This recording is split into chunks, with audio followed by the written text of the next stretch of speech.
All right, sorry about that, gang. Well, welcome and welcome back, Mythlanders. This is session 40 of Goblin Stone, and our heroes have been doing quite a bit the past few sessions. They rekindled the flame of Bridget in the Tower of Ogma. They fought their way through over a dozen hobgoblins, some of which, under captains, veterans, and such, and fought their way into the darkened goblin shrine, where they were chanting in their own tongue, chanting to their strange god, the One-Eyed, that they refer to only as the One-Eyed. Our heroes have seen depictions of them, some armored figure with a stylized X carved where one eye should be. Inside, they found that some of the relics had been indeed cursed by these rituals. Others had yet to get the goblin's attention. One figure escaped, fleeing through a secret passageway, a bugbear. And we left off as our heroes were coming into the chamber and sort of getting sight, figuring out what's what, and perhaps even marveling at what they had come through.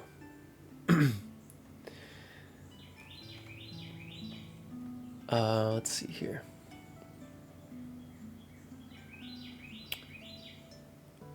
I'm still not finding where you put that in chat, DL.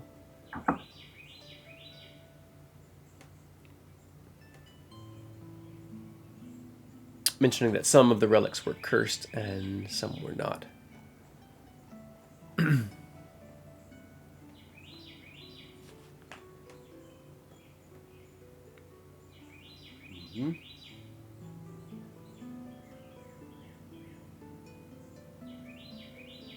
Yeah, I know the shield was cursed.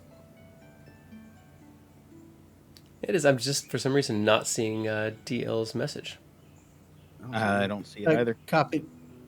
It's in the Roll20 chat. Ah, that's right. Thank you. Yeah. Ah. So many chats. Yeah. As a reminder for myself for the next session, because Yeah. remember. But yeah, the bow, the rod, and the shield have been cursed. The rest of the items are untouched by the goblins' profane magics. And at the moment, none of you are having trouble being in this place. But when you first came in, there seemed to be sort of an area protection against outsiders, protection against good. Something that made it harder for you all to hit the war priest. But Merlin has, at least temporarily, dispelled that effect. Currently, Helena and Bubby are outside watching the front entrance. X is near enough the entrance, but it looks to be moving toward the book at this moment. What else do you all recall from last session? Clifford, what else stands out for you? I recall an epic battle with the spirit guardians all around the big bad war priest, and a lot of kind of working way through a lot of elite hobgoblins to get there. Meanwhile, blowing things up in the background. A lot of excitement, actually. And now we finally found these weapons. I think for Cliff, he's thinking about his instinct is to follow this hobgoblin and sort of chase him down before he warns anybody else. But ultimately, it seems like we should try to get back to the temple if we can, and do something with these fabulous relics. Yeah. Big Bri, how about you? What else do you recall from last session? Let's see. Not too much that hasn't already been mentioned. I did remember that the sword, that there's a big sword that we found that is too large to be wielded, but might be able to be used by Lokag in his giant form. So we may have to test that later.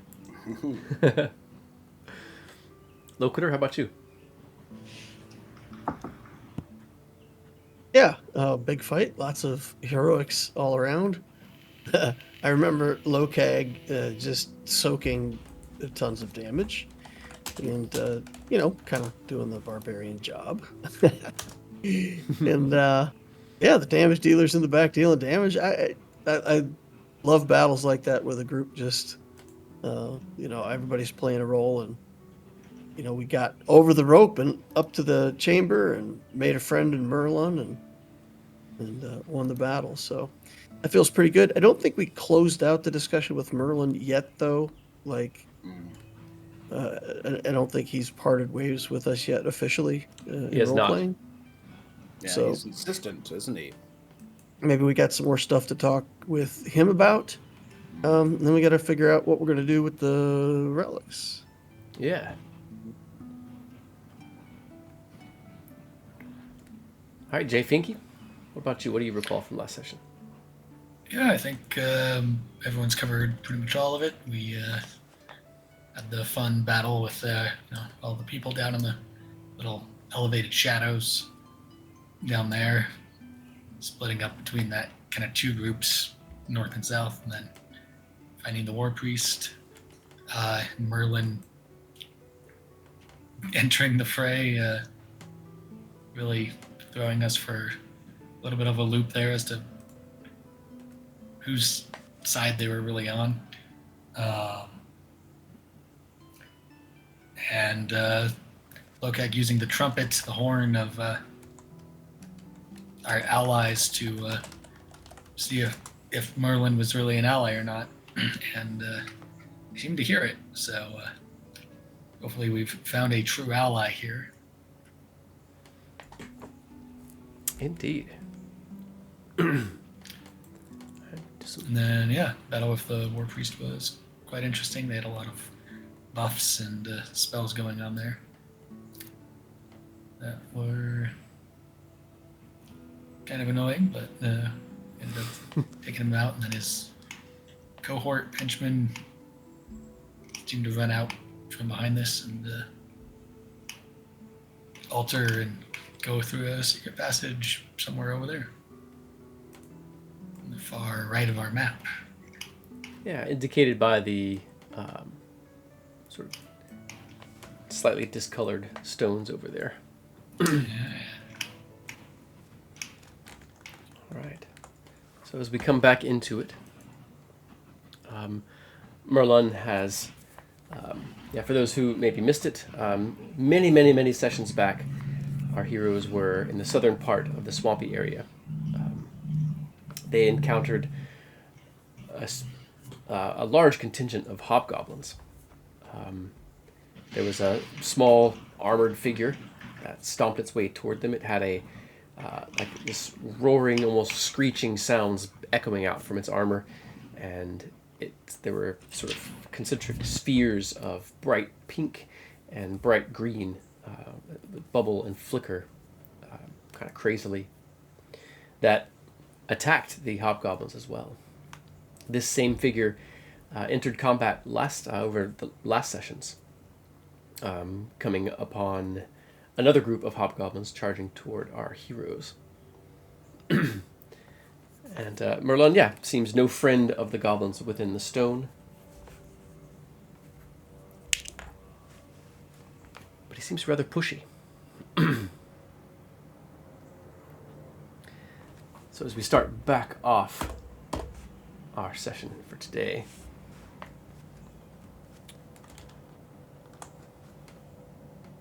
Merlin moves closer, moving up toward the altar and beginning to inspect the relics.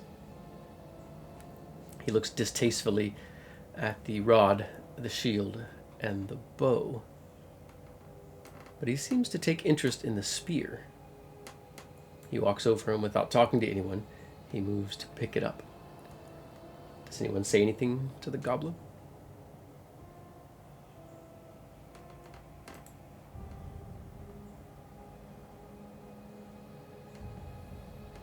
I claim this for Merlin!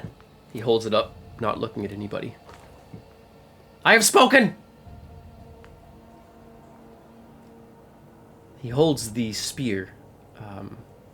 Small rods squeal as they telescope out of the bracer of his armor. There seem to be, some of them are tipped with blades, other are tipped with small sort of curving pincers, basically. It's like tongs. As he holds it, out of both bracers, these tools come and begin to put bands of steel around the handle, the base of the blade, around several points on the handle and at the base of the blade.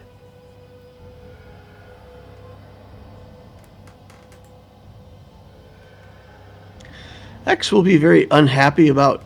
X really does not want any of these artifacts belonging to people they don't belong to. But at the same time, if this guy's purpose is killing other goblins, I feel like Yeah. the enemy of my enemy is my friend kind of a thing. Yeah. So He's X is in a helpless. quandary. He's kind of sitting there like, do I stop this? Do I just let it go? Do I, you know what? If he's going to kill goblins with it, maybe we just let it happen. So I think X would not happily, but I think he'll remain silent.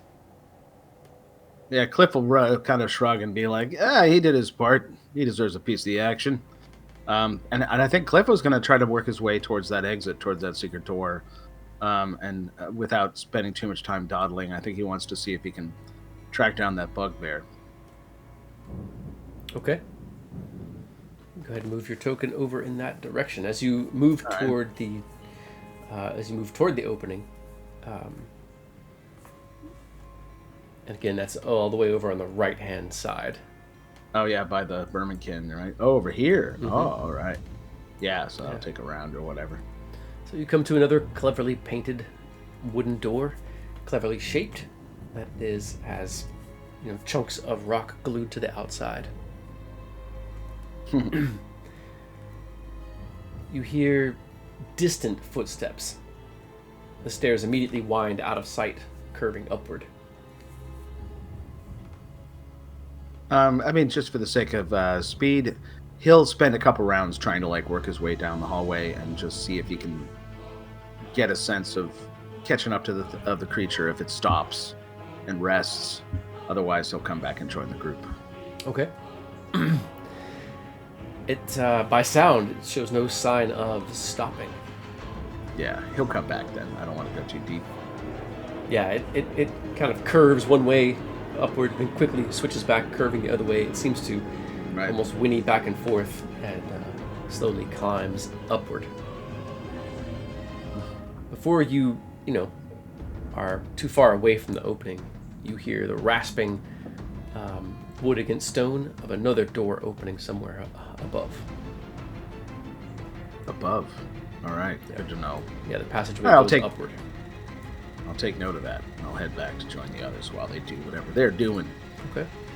While Clifford slips away for a brief moment, moving up the secret passageway, what is Lokag doing? I think Lokag is going to, he knows we need to get these back to the flame, but he wants to go. While Cliff is scouting the secret passageway, Lokag wants to check out sort of where they came from and see if he can see if there's any, or hear if there's any goblins headed their direction. And maybe even ask Gravelix if he knows basically if we're going to get swarmed or anything. Okay, go ahead and make a perception check. We got Helena out there too, right? Watching out, Yeah. So Helena can help. So, yeah, you can make that with advantage. She's keeping an eye out.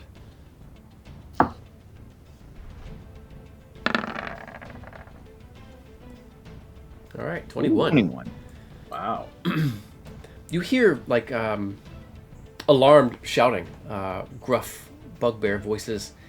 You can't make out what is being said, but from far across the way, hundreds of feet away, there's that opening into what you assume are bugbear dens.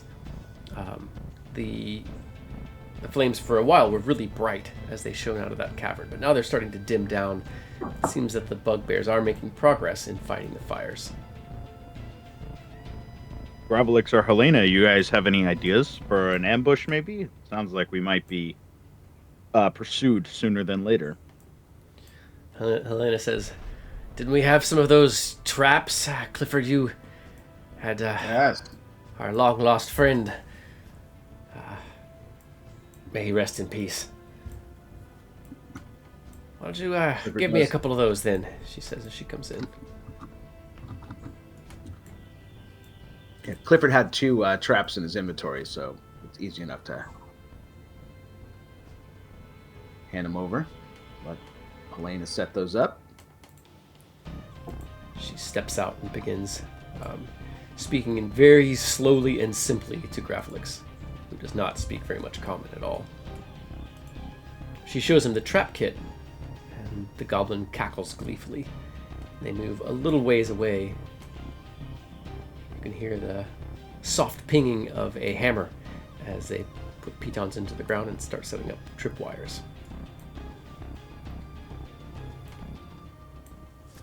And I guess I would ask Golden Girl and Serious Face, are we taking these items back to the flame? And I would lean into X and be like, you want me to grab that spear from Crazy Goblin, or you go with him having it? That spear was not cursed, so if he can handle it without retribution from the spear itself, then let it go. Okay, good. What does Millie think of that? He seems to be our ally.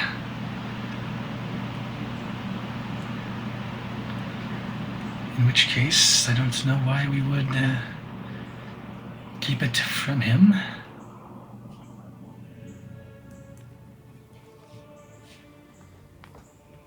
Soon it seems like... But to the other items, I do not know. Do we have time to get them back?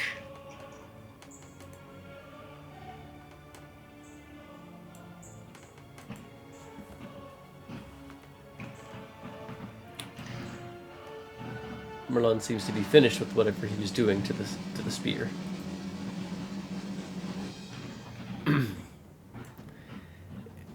He stomps up toward X and Lokag. Looks back and forth between them and settles on Lokag. "So you are leader here! I am in charge now! We kill goblins! Come! We're wasting time!" Lokag looks at him, kind of cocks his head. He looks over at X, and he looks over at Merlin, kind of puffs up his chest a little bit and says, "Okay, lead the way." He sort of nods, his helm squeaking against his gorget. "You are a smart one! I delegate you, my captain!" Then my first suggestion is that we get these items to a place of safety so that we can use them to kill more goblins. He seems to think for long minutes about this. His black eyes glisten within his helm as he studies your face.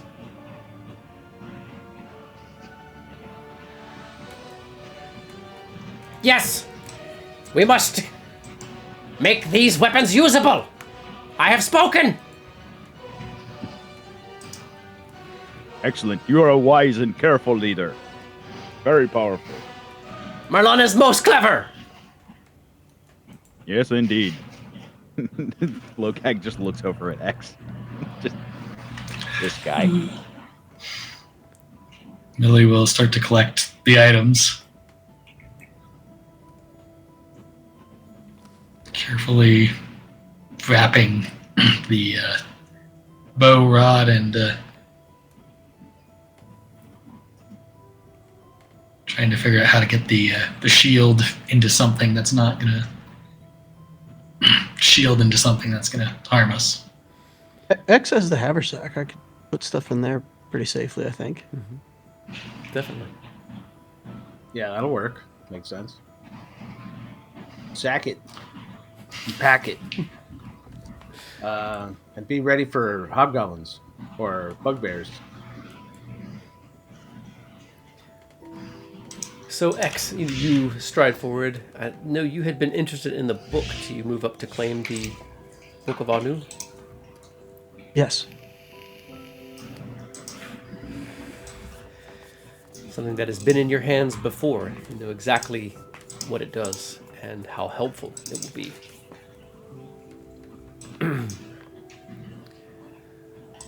It feels good to touch the Book of Anu once again. For there are many rites and rituals in it, but you know that just the power of attuning to it alone is, quite useful. Marlon seems to grow impatient. Hurry up! What are we doing? Get items! Get them! Move! Under Captain, you lead the way! Shouts Merlon. Absolutely. And Lokag will grab will go and attempt to carry the big sword with him. It's pretty heavy, but Okay. it's too big to wield effectively. You'd be, making rolls at disadvantage with it. In your current size, that is. Yeah. All right. Yeah, Lokag will try and just, not wield it or anything, but just carry it carefully. Is it sharp or? Parts of it are. It seems much damaged by rust, but enough of it is sharp you could definitely cut someone with it. Okay. I'm going to try and, be careful with it, but carry this big lumbering sword back with us.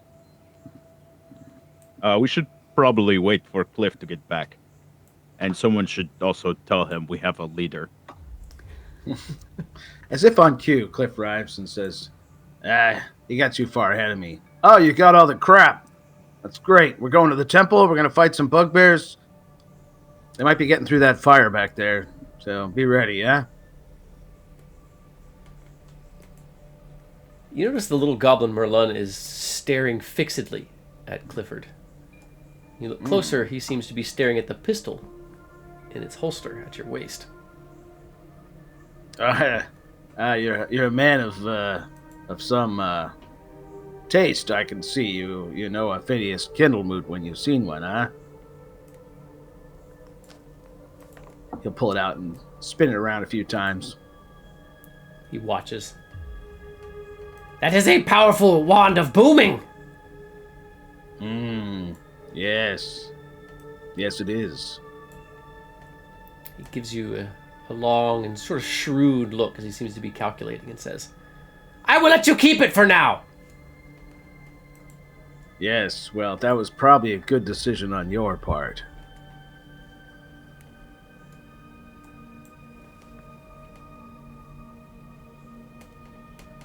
Marlon always makes good decisions! Yes, well, you clearly got good taste, right?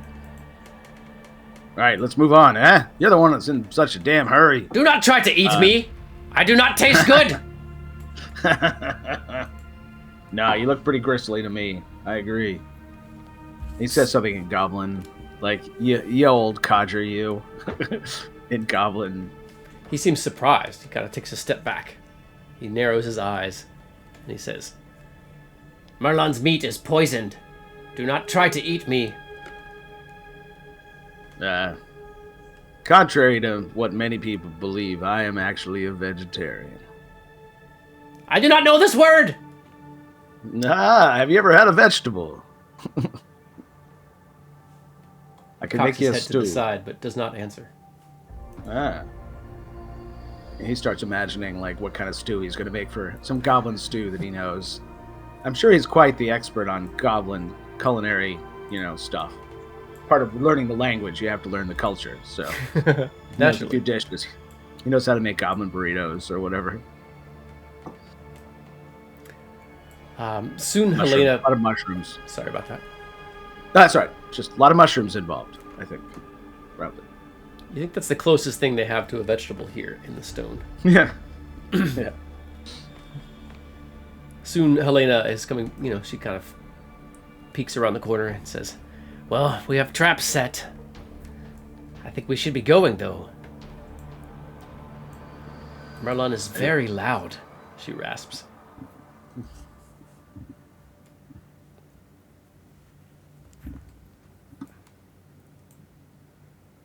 Maybe we get a little ahead of him. He doesn't give us away.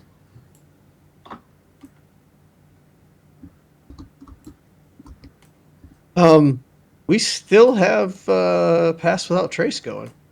I don't Nice. think it's been an hour since we started, right? is not. So, Awesome.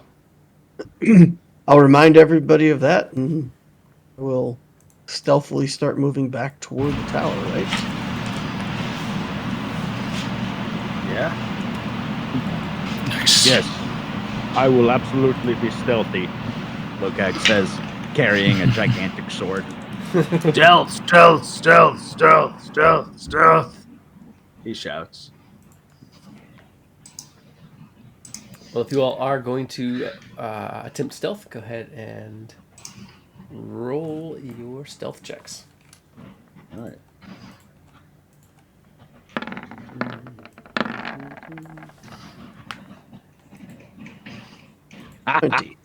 It's 33 for Lokag. Amazing. Impressive. Awesome. 33 for Cliff. Very nice. Oh.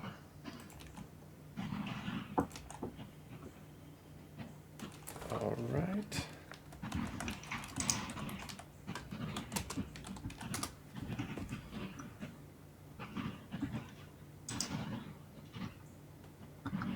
All right. Roll20's moving a little bit slow. Give me just a moment. I'm getting a lot of background noise from somebody. Yeah, play me.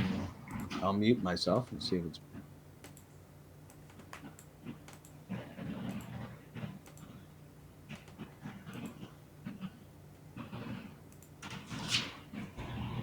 I think it might be your Video Ninja. Yep, there it goes.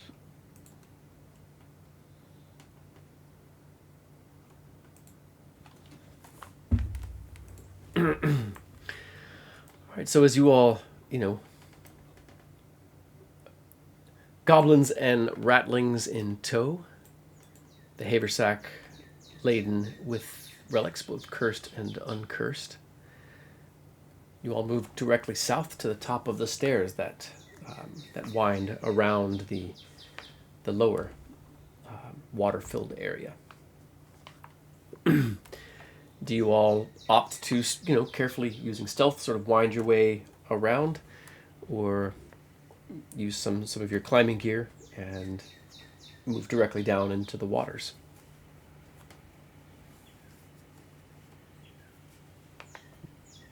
Were we going back to the flame first or no? I believe so. Don't we still have a rope across to the top of the tower? You do? Yeah, but that way there's bugbears. There's bugbears that way. There's bugbears Possibly. that way, and it might be a challenge going up the climbing it. But Don't know if I can get this big sword up the rope, to be honest with you. we can throw that in the haversack too. Yeah. Can we? Yeah. Why not? You definitely could. Yeah. Then why am I carrying this thing? Exactly. We thought you wanted to. I mean, we got support. We got help. You want to take out some bugbears?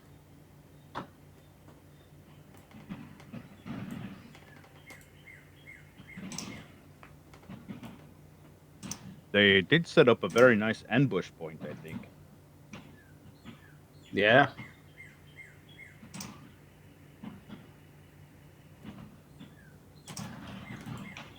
All right. What does Millie think of that?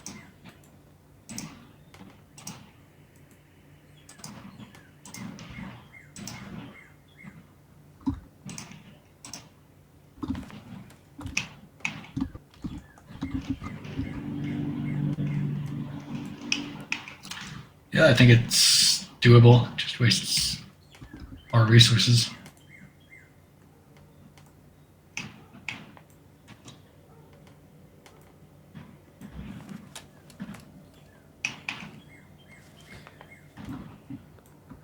Helena says, "Wait, I thought we were going straight for the Do you want to kill bugbears now? I mean, I'm fine with this either way.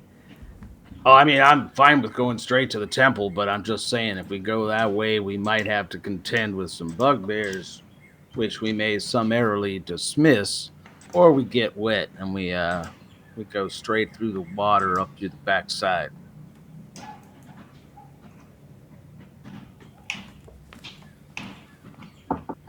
Or we wait a bit for the bugbears to come to us.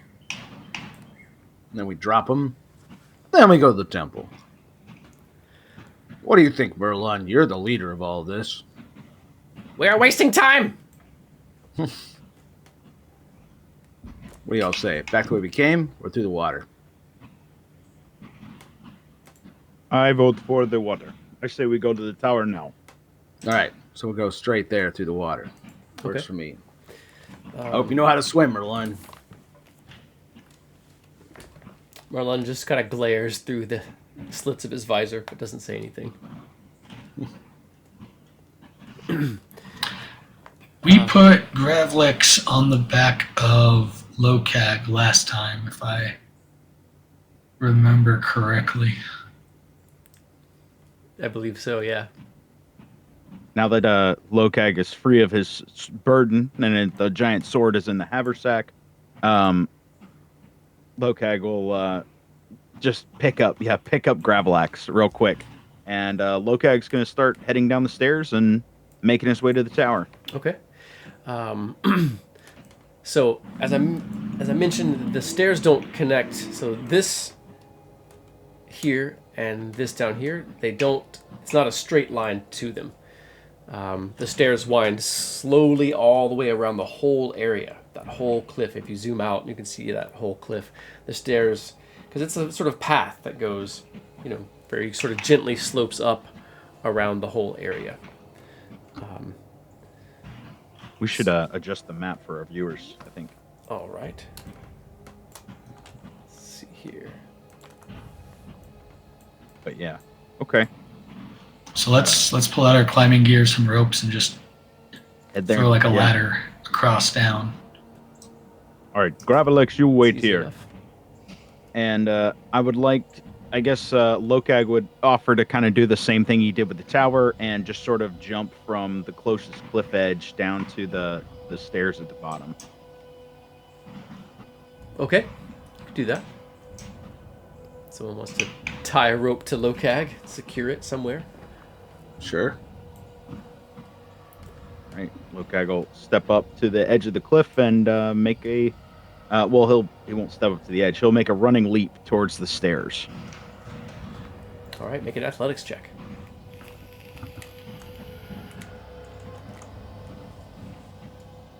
All aboard the Lokag train. Not raging currently. Sorry, just unchecking rage real quick. Athletics. 15. All right. So, the stairs are very slippery, and that is not going to succeed fully. Okay. If you want to use your inspiration, you can do that. Otherwise, Now I'll take the hit. Okay. See what happens. so you land pretty heavily, taking a bit of damage.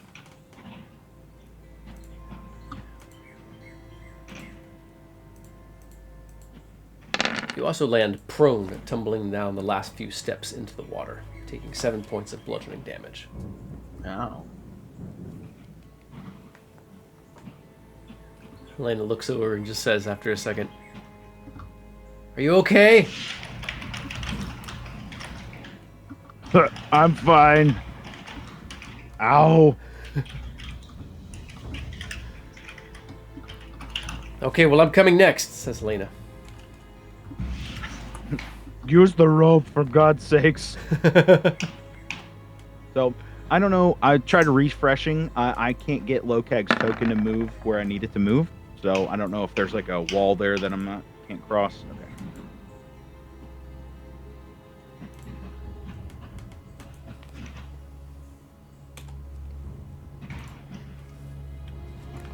should not be. But you managed to So, regain your Lokag- feet. Yep. Lokag will hold the rope taut. I'm imagining they tie it to the other end somewhere. Yes, Clifford said he would. Yeah. I can make a sleight of hand roll just for fun. Yeah. I crit that sleight of hand roll. I did like a triple stitch Boy Scout knot in 5 seconds flat. Nice. As you're still tying it, Helena's kind of jumps on, ropes herself in, and slides down toward Lokag. With the rope, she manages to maintain her footing. Kind of steps down toward the water. Who goes down next? Go ahead and make that athletics check. Cliff will go. 10? That is all you needed. You Whew. make it down safely. All right. I'm an old man, but I'm not that old.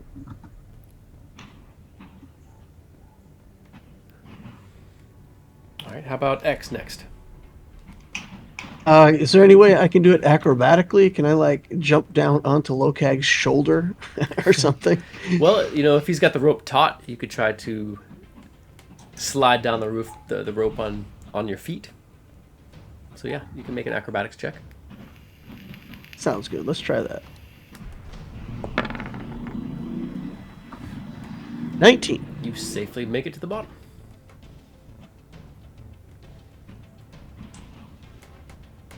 Gravelix kind of picks himself up from where he fell off Lokag's shoulders.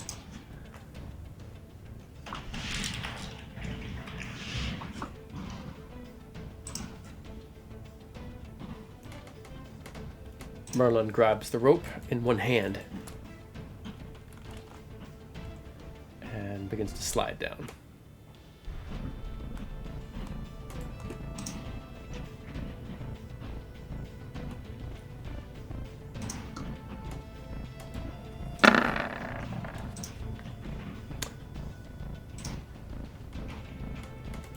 Merlin falls off of the rope. He clangs No. heavily and tumbles down into the water below.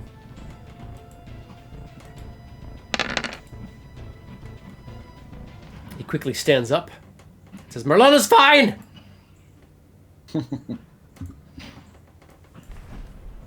Clearly, he meant to do that. Well executed there, Merlin. Merlin is most agile! Your comic timing is impeccable. The verminkin sort of swarm and scramble down the rocks themselves. And Bubby does the same. Millie, you slide easily down the rope as well. Coming up on you. Yeah, Millie will follow at the end. Let's see here.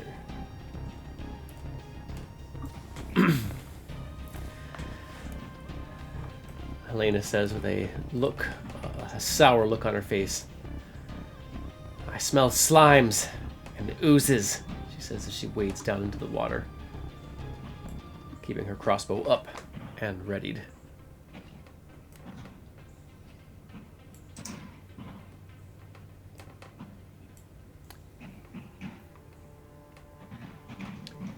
Should I go out first? Lokag will kind of beat her to the punch and kind of push past, and he's just going to sort of fast walk in as straight of a line with Gravelix on his shoulders.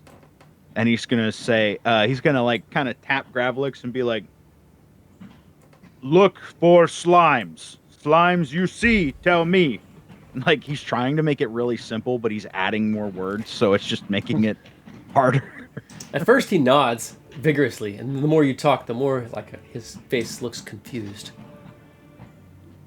But he nods and Lokag's- knocks an arrow. Lokag's just going to start trudging as quickly as possible across the plateau towards the tower. All right. Rest of you guys can move your way down. Move your tokens down into the swampy, to the watery area.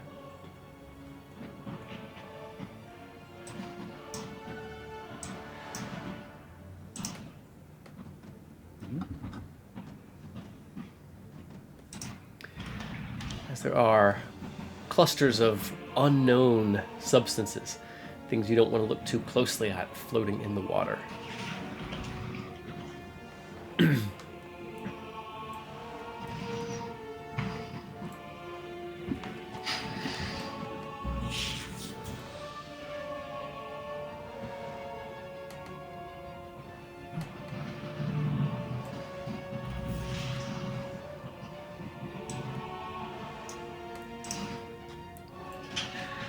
The water is cold.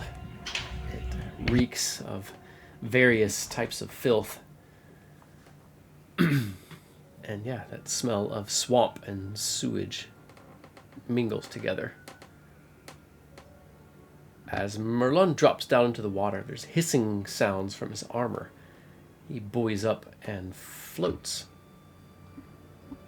Begins to slowly pad his way along, Nice. moving just behind Lokag.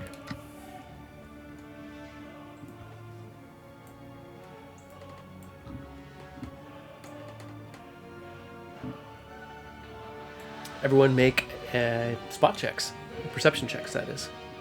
All right. Since you all are all keeping your eyes out. But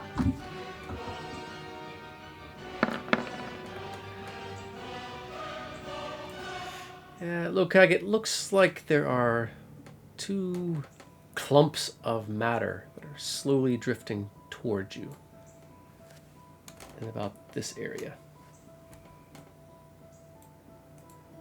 Perfect. Lokag points him out to Gravelix and starts with his glaive glamour. He starts trudging towards them as quickly as possible, closing the distance.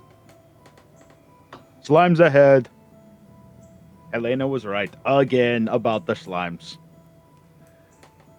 I'm just going to move tokens along, but you can feel free to readjust or reposition your tokens.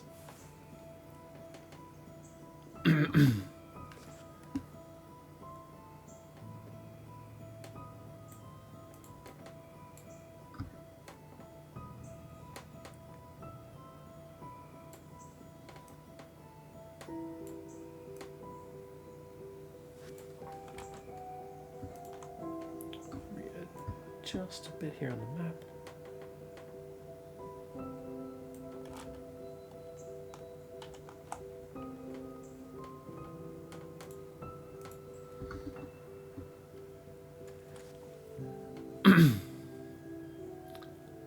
Yeah, the further you walk, the more it's clear they're moving toward the ripples that you all are making.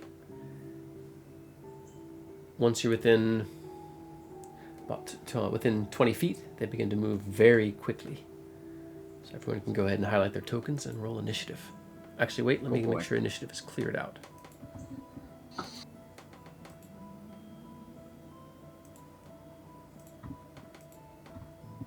All right. Make sure that war priest doesn't try to take a turn. That's right.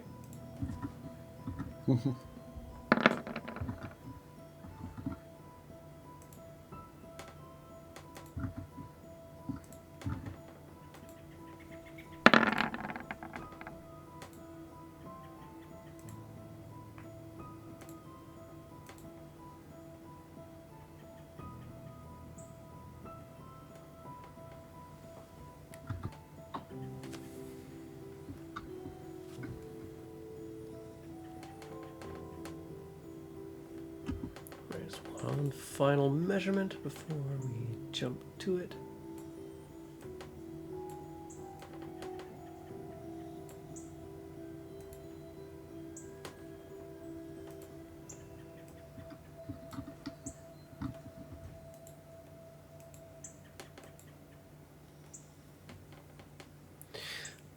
All right, so at the top of the order is Clifford. You can immediately see that there are two shapes. One is much larger than the other. all right. Much larger than is here. All right. What is my movement? I'm slowed in terms of movement. Yeah. Half speed. All right, that's fine. So he'll move up in front of Gravlix, and I think he'll keep the silence on this one and shoot, take a shot with a silencer bullet, and we'll see what he does. Feels like a hit. An 18. That's a hit. All right. That hits it for 13 damage. Not bad. Not bad at all. No other extra funny stuff. Saving my good stuff for later. Bits of slime and detritus explode from one corner of the massive shape. Beautiful. Gonna take another shot. The second shot. Because I'm 5th level and I can do crits and stuff. Nice. See what I'm talking about? Nice. Bam, bam, bam, bam. So that's another D8, right? Didn't do the crit. D10. D10, yeah. So ignore the plus on this one. So just 2 more. So we're looking at 14 more. So 27 total damage. Nice. This thing is getting a bam, bam, and I got to knock off a couple of my silencer bullets. And that's it. All right, no bonus actions for Clifford? Nah. All right. What about Just X? adjusting my gun a little bit. That's all. Bonus action to just sort of spin the wheel and get something else ready. Yeah. Nice. All right, what about X? I will just toll the dead on him. Just seems easy. Well, actually, where's he at? You said here? Yeah, there's one here, and there's one over here. Yeah, I'll just toll the dead. That's easiest. They have to be standing next to each other for your Reaper, or no? For me to do both of them at the same time, they have to be within 5 feet. Okay. So it'll just be a single target. Wisdom 17 save. All right. That is going to fail. And Nice. damage. Oh, okay, that's the attack. Gotcha.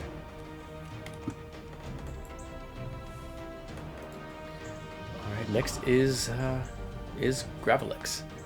So, Lokag, if you want to make an attack roll for Gravelix.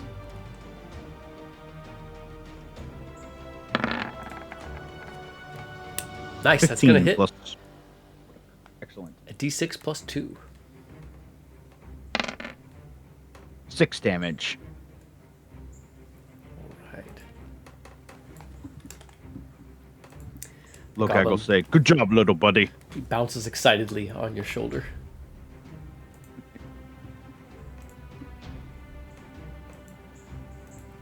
The shape breaks the surface into a large gelatinous cube. It is gleaming, translucent jelly. Swims toward Lokag. Ooh, can I use my reaction Yes, you to can. attack it? Mm-hmm. Excellent. I wonder, having spent time with Helena and everything else like that, would Lokag know if bludgeoning or slashing damage has any difference when it comes to slimes and cubes and stuff? I mean, she's talked a little bit about there's different properties for different types of things. She didn't mention gelatinous cubes having any particular resistances like that. Okay. Cool. Attack! Watch out! 12 is actually going to hit. Whoa! Look at me! Look at me go! 12 Nice. damage. 12 to hit. 12 damage. Awesome. Well, as it gets to you, part of its body stretches out. It sort of bends and lashes around as if to like kind of club you from behind. Ooh, that is gonna miss.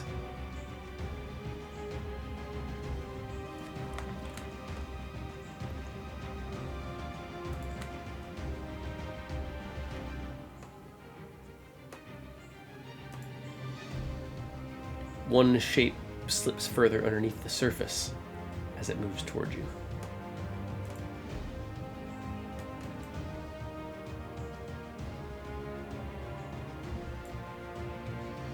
Next in the order is Millie.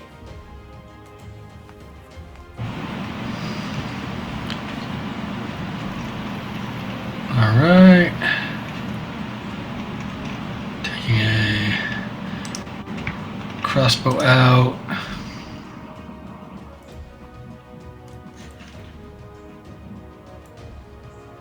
Millie will take aim at the visible cube and take a shot at it.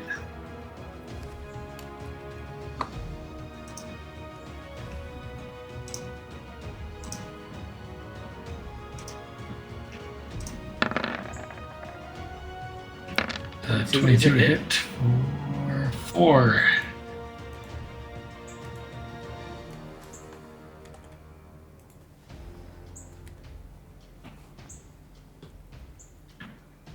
The bolt slides into its body, and it begins to bubble as it begins to dissolve the wooden shaft.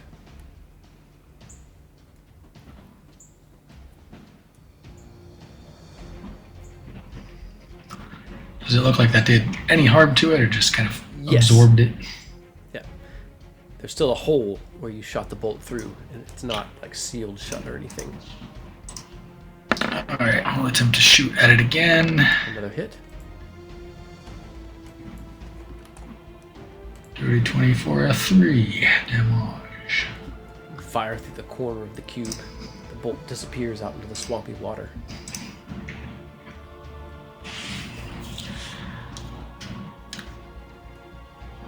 And I'll hold my position right there. Actually, I'll move slightly up right there.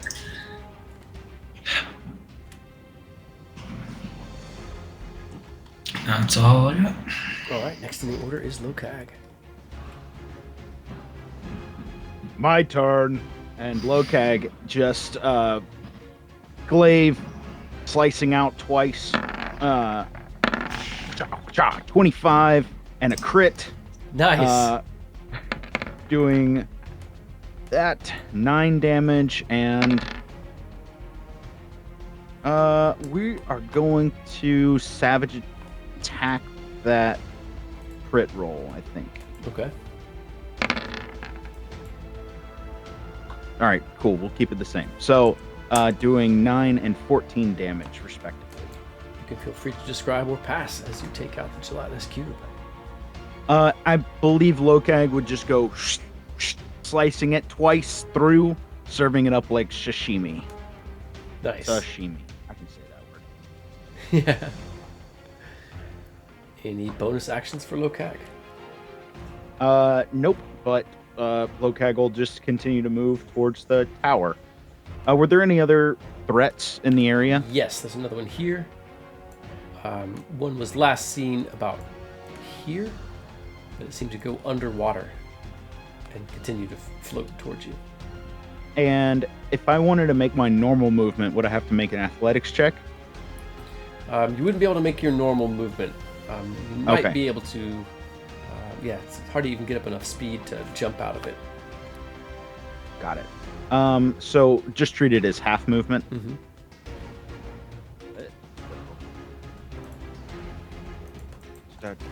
20 feet. Gonna move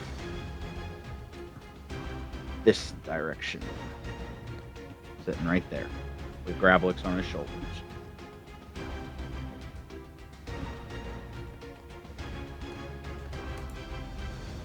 All right. Millie is going to take aim and fire at the nearest one. X, would you like to make some attacks for Helena?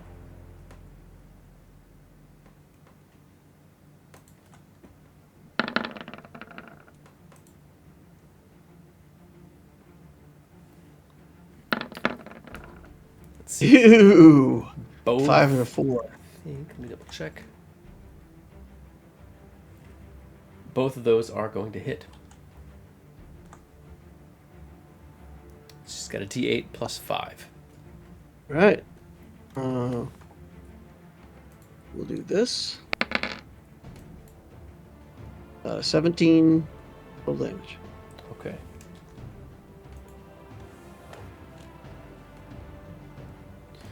Further to the south, another mass of flotsam drifts toward Lokag and slips underneath the water.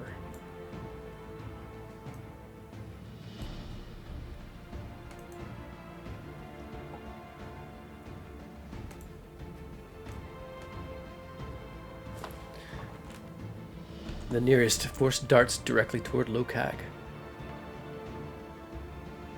and attempts to strike him with some of its own mass.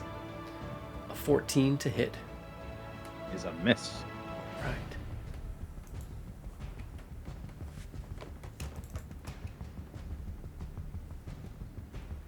Merlon throws the spear.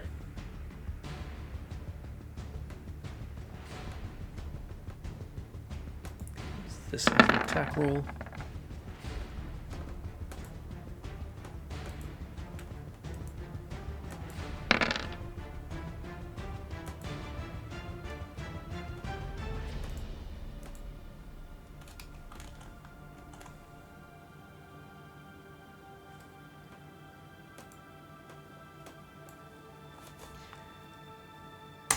And the thing's viscosity fades and it spreads out over the surface of the water.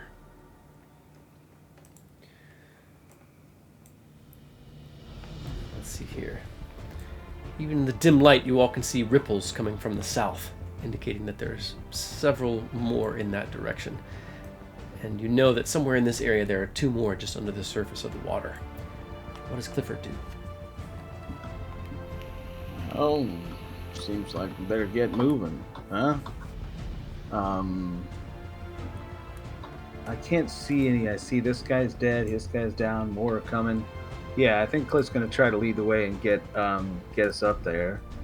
The fastest way is to the south, right? To this ledge. Yeah. Yeah, so he's just gonna make a full move to the ledge. I think that's 30. He'll dash, try to get up there. Okay, so moving through the water, you'd be moving at half speed. Yeah, so where was I? I was here in front of Gravlix. 1, 2, 3. Oh yeah, so he'd be there if I measure correctly. Yeah, 30's right there. So that's half speed right there. So he's Okay. almost to the ledge. Any bonus actions then? Yeah, unless I need some kind of tool to get up there. Is it a bit of a climb? Yeah, there's steps. Or- There's steps around the All right, yeah. western So he's side of fine. it. But yeah. He'll keep working his way towards the steps. Nothing else. All right. What about X? Well, if the way is clear, we'll just book it for the steps. Yep.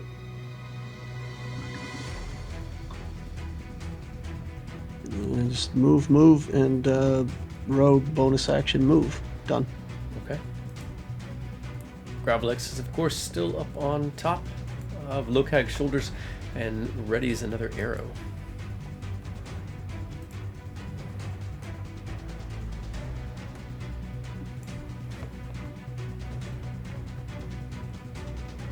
Just a moment.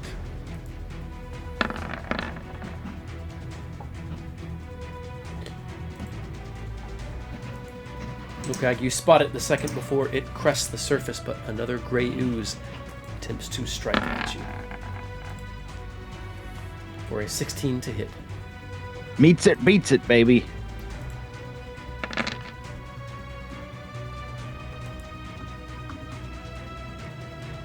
Oof.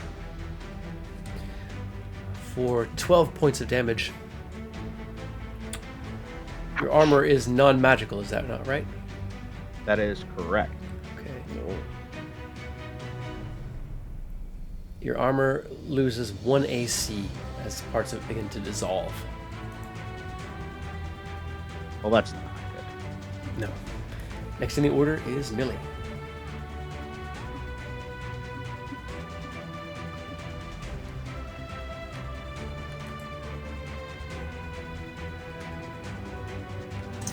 All right, Millie's gonna just double dash as well, looking to Helena. Come on, we must get there.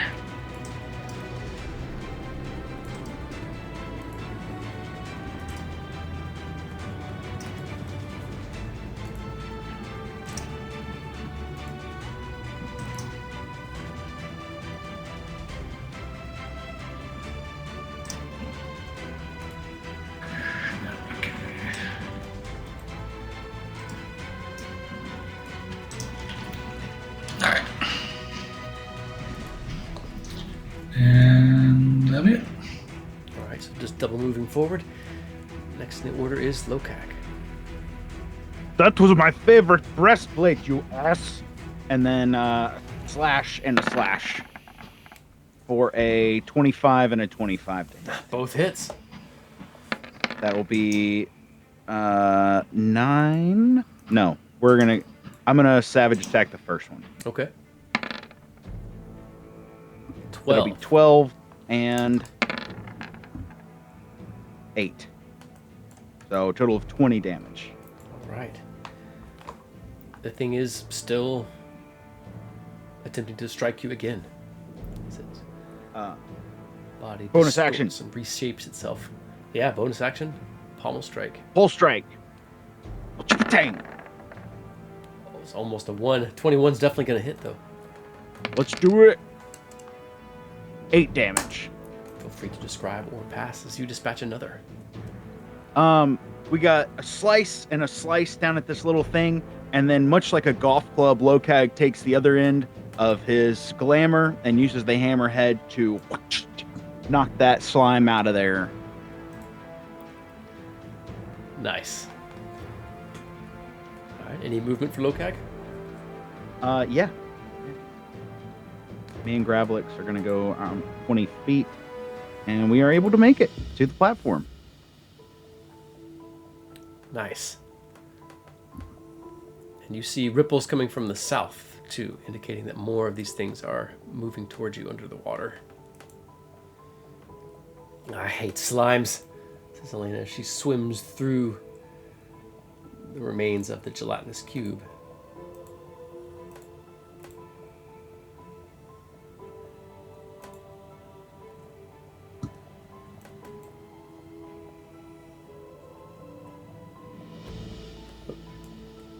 I distorted her token.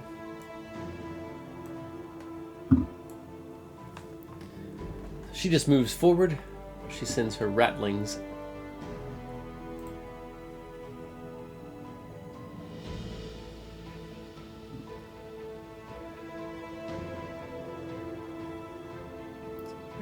About here to intercept if possible.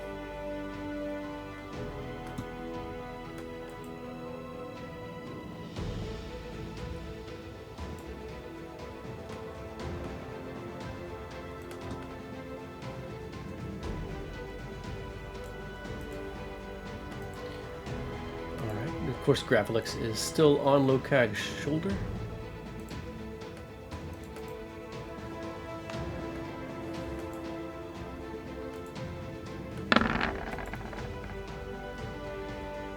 Alright. X, you spot it before it pops up, but another ooze breaks the surface and tries to attack you.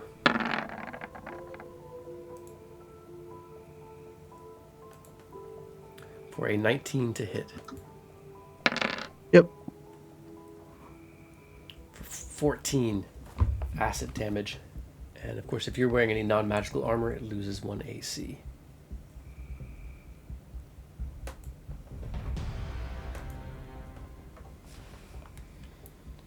Alright, let's see here. Millie, if you want to make an attack for Merlun, he's got a +7 with the Spear of Lu.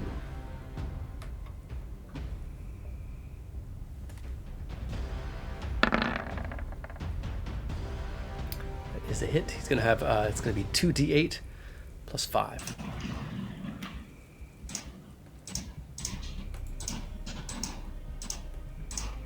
Alright. 18 damage.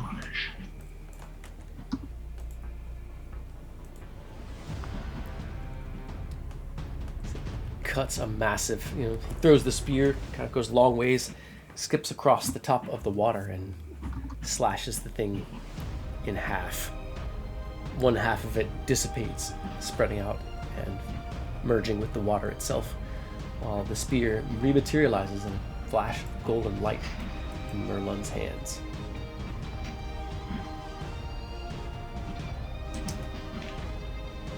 He swims around it. Next in the order is Clifford. Right. Well, anything I can see that I can shoot at? Actually, let's see here. We're at the top of the order. We're a little over an hour in. So we might pause right here and take a short break. That sounds okay Cool. with everybody? Sorry about that false start. No worries. Good call. All right. Short break We'll for be- everybody, and then we'll be back at it. If you all need to step away, Cool. take care of anything, go ahead and do so. All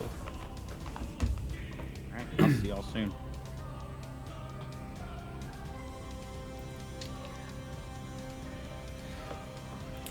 Let's see here. Oh, yeah. Jar Jar knows she's, probably holding on to Bubby. More to, keep him close and keep him safe than anything else. She knows how dangerous these oozes are and wants to protect Bubby from them.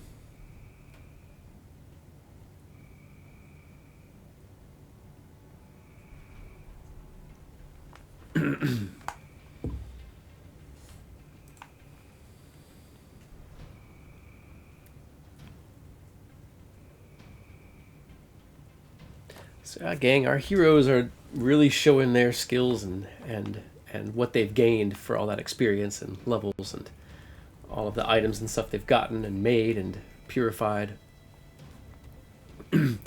Enemies that, if you all remember, in the early days of the campaign, when they first came in this area, it was really tough.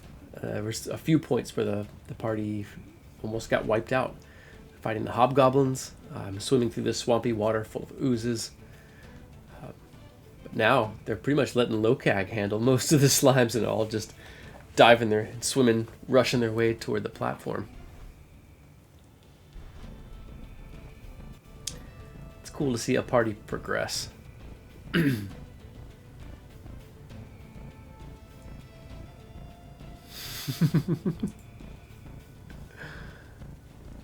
She could probably do that. A giant rat's probably the size of a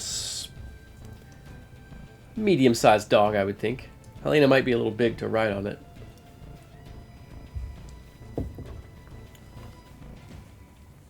But perhaps someone in the party could cast Enlarge on Bubby at some point.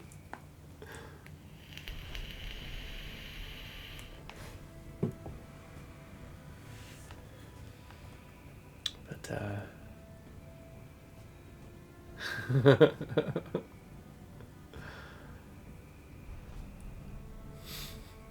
what's an ROUS?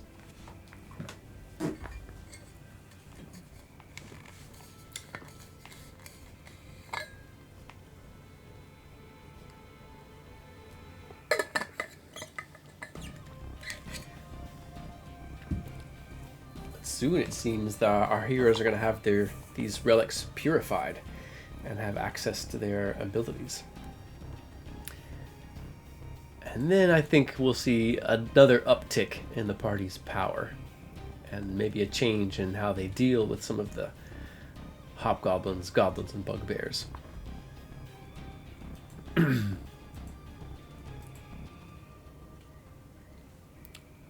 Might just.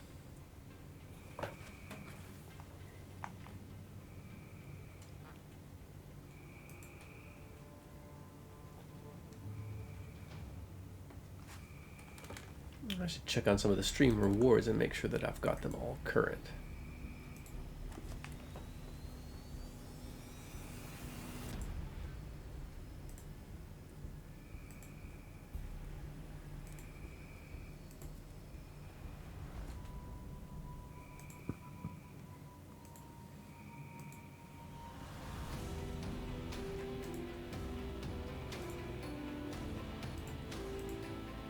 Oh yeah, gotta extend some of these durations here.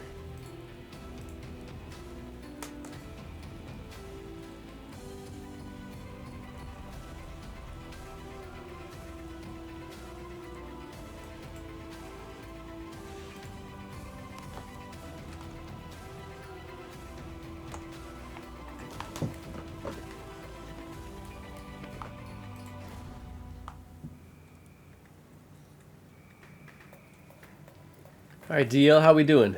What are you thinking is next here? So you guys get back to the Flame of Bridget.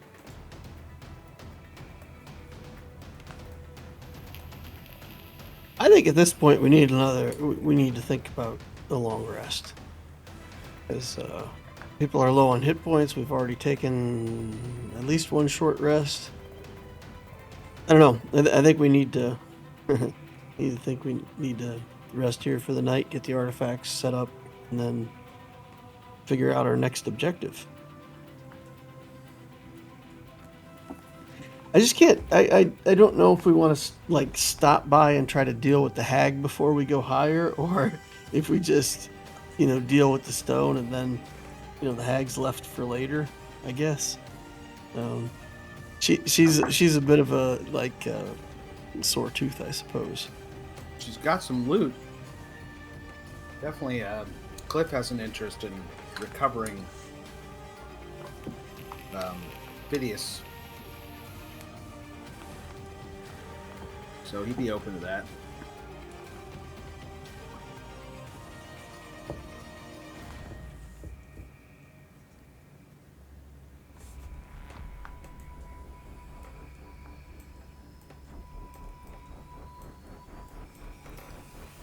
Definitely an interesting thought.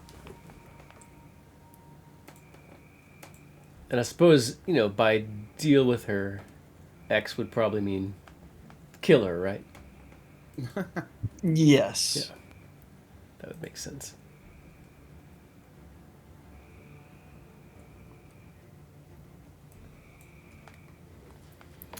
What about you, Big Bri? What's Lokag thinking is next? Nap time, like long nap time, like a nap time, but like more, and for possibly 8 hours. And a fucking armorer. Excuse my language. I love this breastplate. There's a big difference between 15 and 16 AC. I mean, a perfectly manicured breastplate and one that is splashed with acid that has no mechanical meaning.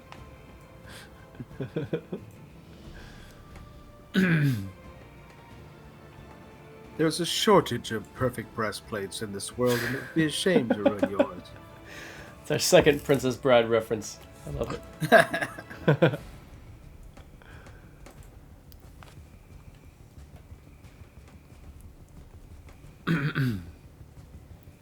All right, looks like we are all back.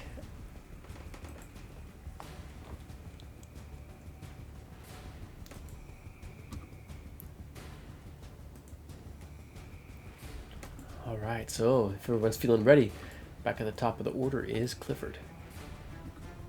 All right. Well, if there's nothing to shoot at, There is one. looks like there's an ooze there. Mm-hmm. Yeah, I don't want to use my pistol on my oozes, so he'll get himself up onto the ledge there. I think he can get to the stairs. Use a bonus action to stow his. What the hell? He'll get that ooze with the rapier. He's gonna go ahead and stow his pistol. Bonus action, pull out the rapier, and he'll just do a straight attack on this thing. Okay. Looks like the right thing. Yeah, it's not a bonus action to pull out the rapier. It's just part of the attack in 2024 rules. Cool. Yeah. Oh, nice. That's friendly. That's real friendly. It is. It is. Cool. Sorry, just getting Wapier. There we go. Is a 12 hit? A 12 does hit. All right. Get your D8 plus 4, and there's a. I'm gonna do. Yeah, that's just a D8 plus 4. So 12, and the second attack, and it's blinded. I don't know if it can be blinded. Oh, the second's a fumble. Let's see. Do I want to use a point on that? I'll take the fumble. Hopefully, nothing horrible happens. All right, roll a d6. All right. Let's say D6. 4.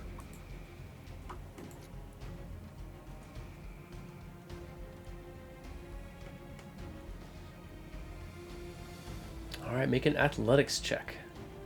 Oh boy. As your feet slip out from underneath Whoa! A 9? you. You plunge under the water for a brief moment. Ah. You're able to find the bottom again with your feet and push your head back above. But as the water covers your face and head, gets in your ears and nose, make a con save. Yucky, yucky. Not fun at all.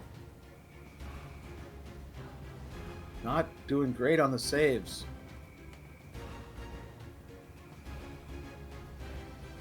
An 8. All right. So there's no immediate effect, but but it tastes foul, and now you can't stop smelling it. You still Do I still have movement? You do. Or am I at... All right, then I'll climb. I'll just pull myself up to the edge of the stairs and coughing. All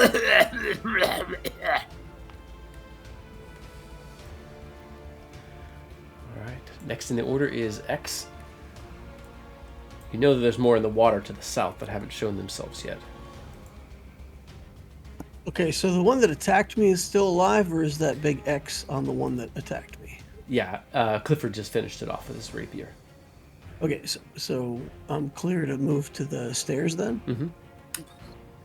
Or you So can I move up can- the platform. It's just an extra 5 feet to get from the water onto the platform there. I got plenty of movement. I can move 105, and even with reduced movement, I can get up the stairs. So X is just going to hightail it onto the stairs, and then 35 feet up the stairs and into the building. So off he goes. All right. And I'll pause at the doorway to make sure that I'm not like striding into an ambush or something, but I'll peek inside Okay. before I go. It is quiet inside. Okay, then X is right around the door and he's peeking out. All right. Gravelix simply readies another action.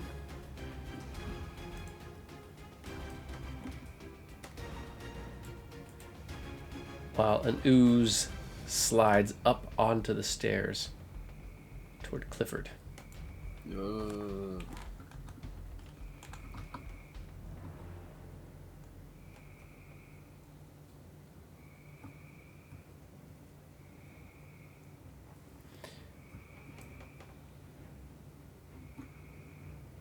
It moves to there and triggers an attack of opportunity from Lokag.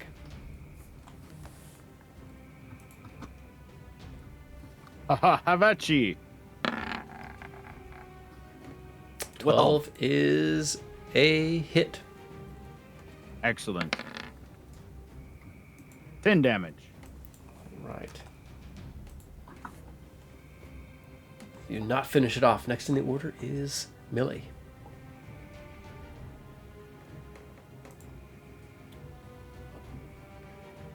Millie, if you want to make an attack for Gravelix, Gravelix would also make an attack. He's got a +4 with his short bow. He had a ready action.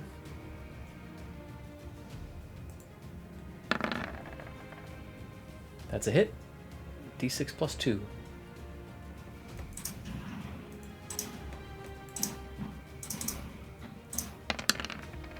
All right.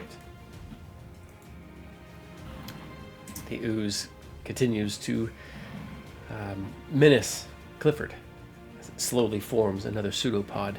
What does Millie do?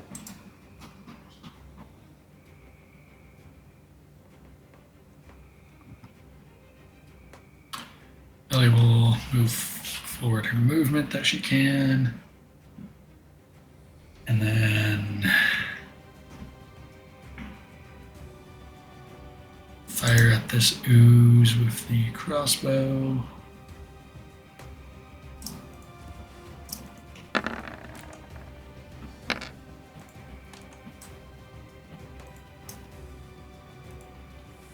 $13 is a hit. It's going to be 5 piercing damage. The bolt disappears into its body. The whole thing shudders. It's sort of like Seems like it's kind of falling apart and pulling itself back together. It seems wounded, you think, but it does not cease to move. All right, that's all I got. All right, next in the order is Lokag. Lokag is going to go up to the slime beside Clifford, taking Gravelix with him. He's going to attack it twice with the hammer side of his glamour and take one smash at a 21 That's definitely a hit. for 12 damage. You can feel free to describe or pass. So you finish off As the Lokag ooze. smashes and splatters this ooze against the concrete, he's going to look at Cliff and say, "Stop playing with the oozes. Come inside." And he's going to use the rest of his movement to go inside.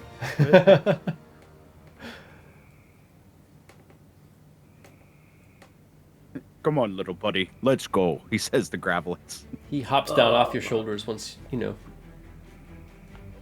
moving into the temple grounds. Not that anyone may notice or not, but Lokex is a little disappointed when he jumps down.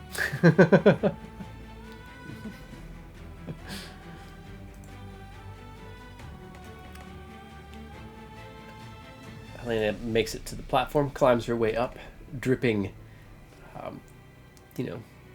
filled water.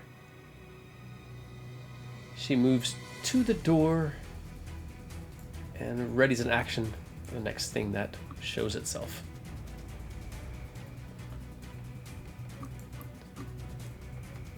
So X, if you want to make an attack for Helena, she's got a +8. Another one of the oozes pops up, climbing over the other to get to Clifford. All right, she got a 19 and a crit hit for her 2 attacks. Awesome. So she is gonna. You can go ahead and roll 3 die 8 for her. I think she's got a +7. Let me double check. +5. So She's 10. +5 on damage. So 17 total. Enough to hurt it severely, but not enough to stop it from taking an attack at Clifford. With a nat 20. Oh, damn. I think that hits. Clifford for 19. Oh. Damn it. Told you I hate them slimes. For 19, you said? Mm-hmm. Ooh. Okay.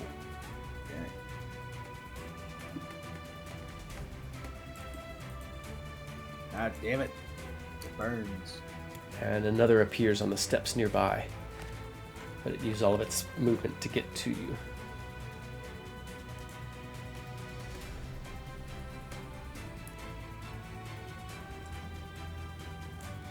Merlun gets to here. And Clifford, if you want to make an attack for Merlun, he's going to throw the spear at the wounded ooze. Okay. He's got a +7. Alright, let's just go do 20 anyway. 21? It's a hit. It's going to be 2 die 8. Oh, no. Sorry, I looked at the wrong thing. Huh. I've looked at the wrong thing. It's not 21, but I don't see it. Why do you know? He's got a +7, so that's going to be 19. Okay, I guess I can't see the rolls for some reason. Alright, cool. So that hits damage? It's going to be 2 die 8 plus 5. Oh, wow. Okay. 10. Oh, I'm sorry, +7. Okay. 12. As it splashes through the ooze into the water, vanishing in an explosion of golden light and reappearing back into his hand. The surface tension basically of this ooze is broken and it merges with the water.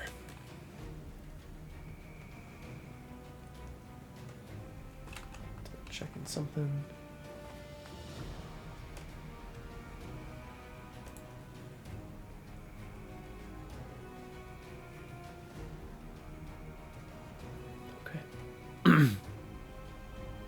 top of the order is Clifford. All right. Yeah, he'll move. He's covered in slime. He'll follow Lokag, and just thankful to be away from them. Full move as far as he can get. And we can get up there behind them. Getting through the entrance. Yeah, you can make it up there.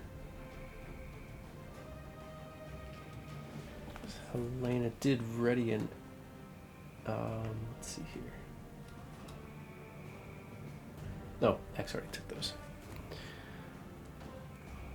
All right, any other actions for Clifford? About it. I mean, he's, he'll look around and see if there's those, kind of get an eye for those bugbears from the roof. See if there's any sign of them. We don't hear them. Inside the tower is silent. Okay. Yeah, no, I'm good. I'm making my way to the flame at this point. All right, what about X? Nothing left to kill, right? So, There is one ooze on the steps.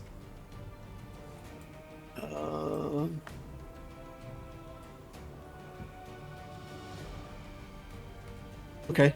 I'll toll the dead. Okay.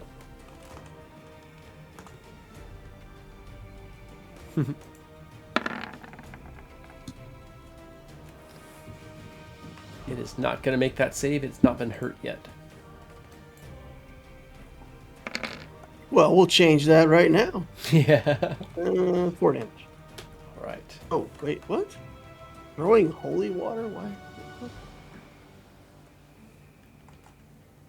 Well, any rate, roll 2d8. So 4 plus. Yeah, okay, so it's 4 damage. All right. The thing is still moving. Not sure it could be properly called alive. All right, and X will move further up. And he'll yell at everybody to get a move on. Okay. Gravelix moves to pop out and fire. Lokag, if you want to make the attack for Gravelix, he's got a +4. 10. D6 +2. And then Gravelix moves to follow X. 3. 3.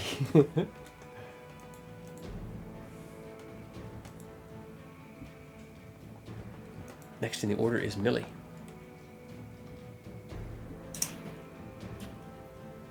All right, Millie will take a dash action.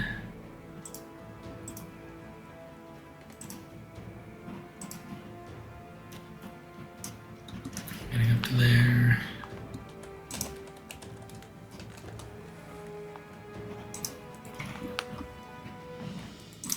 And I've got no bonus actions, so that's all I can do.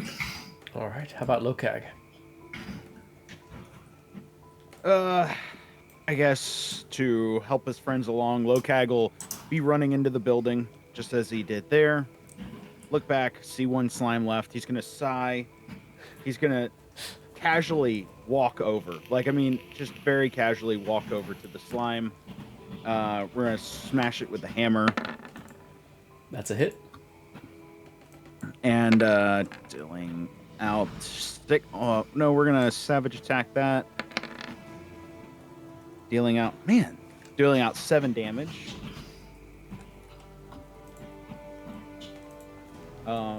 Seeing that it's still intact, he's going to just get really upset about it, and he's gonna recklessly attack it with his hammer this time. He just goes, I need 25 to hit for 13 damage. Feel free to describe or pass as you finish it off. After the first hit left it still moving, he gets really angry and he picks up the hammer in both hands and slams it down. He's like, he just goes, listen, Helena, about the slimes, I understand now. This is infuriating. Yes, they're disgusting. Continue to walk back into the building. Helena takes sort of one last sweeping gaze across the rippling water and calls to Bubby and her verminkin. She slips into the building too. She has her crossbow up and readied. She directs her ratlings to sort of spread out.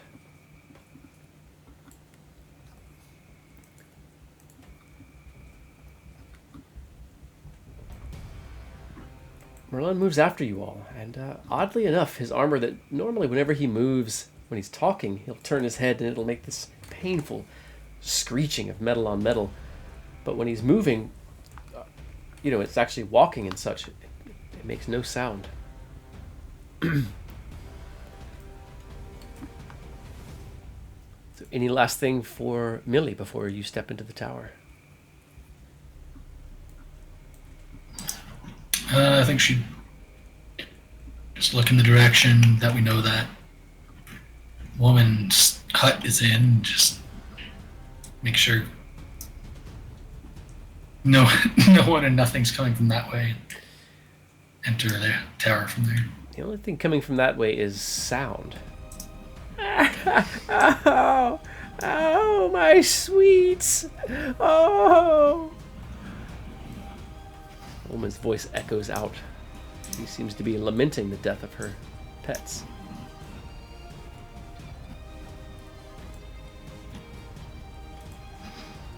Not an ally.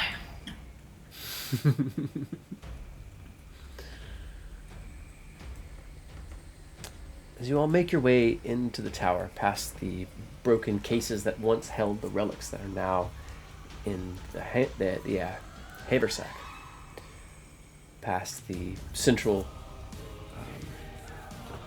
the central statues, move up toward the stairs. Nothing pops out. There are still the bodies of those terrifying goblins that you fought when you were last here on the bottom floor.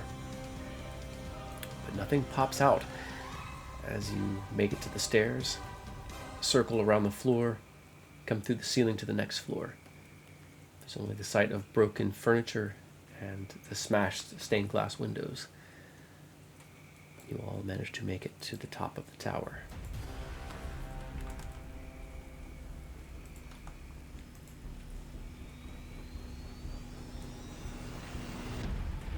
X will tell Lokag that if he stands in the flame, it'll fix his armor. Lokag has zero reason to distrust X and walks immediately into the flame. Okay. At first, you're alarmed. It seems that your armor itself is catching fire. But instead, the fire does seem to catch between, like, the sort of, the almost rusted looking holes that are appearing in your armor. At first, fire blazes along the edges, then it fills those gaps. And as it spreads, it seems to leave bright, shining steel behind.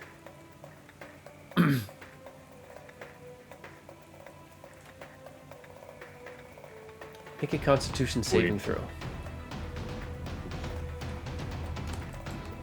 Got it. Okay, 18. Armor seems to shift and move, coming alive, it seems, for a brief moment. But when it settles, there is some of that silvery white luster in the armor itself. The armor is repaired, and it's now +1. Oh, sweet. Ah, finally, says Helena. Miserable slimes. X will follow suit and see if it will also repair his armor. As you step into it, make a Constitution saving throw. As the armor seems to catch fire along the edges, spreading fresh, like smooth and gleaming steel in its wake. It too seems to 18. shift, getting tighter or looser, or as if sort of refitting itself to your body. The armor is now +1.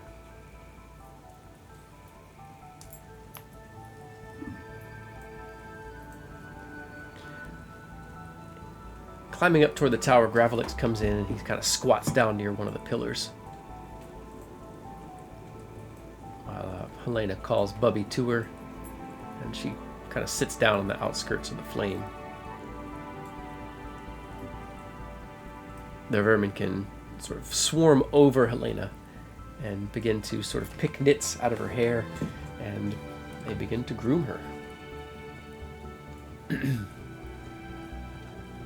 Marlon's armor just begins to screech again as he stomps up the stairs.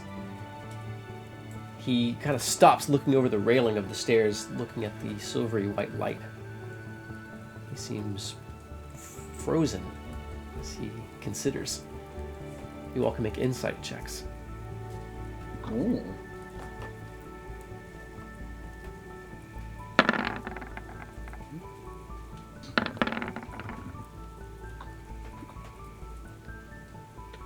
Clifford, you think Merlin has some trepidation about coming close to that flame.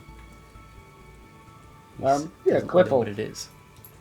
Cliff will inspire him a little bit and say, yeah, look, I felt a little reticent about going in there, but the power and the feeling you're going to get from going inside there, well, you just watch, and we could try throwing in one of the cursed items and see what it does. If the haversack is available, the shield maybe is what I'm most interested in, but something to show him that it's safe. He's seen everyone else go in there as well, so you got nothing to worry about. You be on the right side of this. You go on in there. Merlin is never Might worried! hurt. Merlin is not afraid! Kind of shoves past No. Clifford. Of course not. Considering how best I will master this magic! Armor playing as he steps forward. Kind of circles wide around it, clockwise, a few times, sort of staring into the flames, as if gauging his approach to a deadly foe.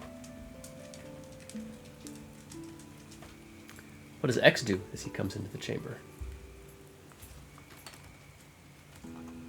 I think X will bait him into stepping into the flame for two reasons. Because, first of all, maybe it'll help him. And second of all, if he really is a bad guy, the flame will probably... it'll tell us something, right? So if he gets in and out of the flame okay, then not only is he a friend of the group, but he's probably, in some way fundamentally a pretty decent goblin. So I might say something kind of under my breath, bait him in a little bit, say something like, yep, only leaders can enter the flame. Make a persuasion or deception check in that case.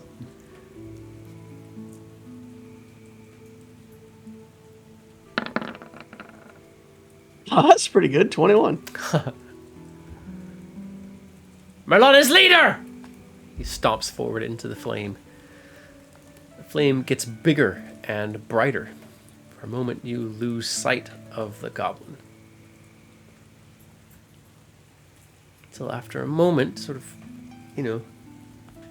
narrowing your eyes to stare into the glare of fire, you see Merlin capering inside the flames, doing an exultant dance.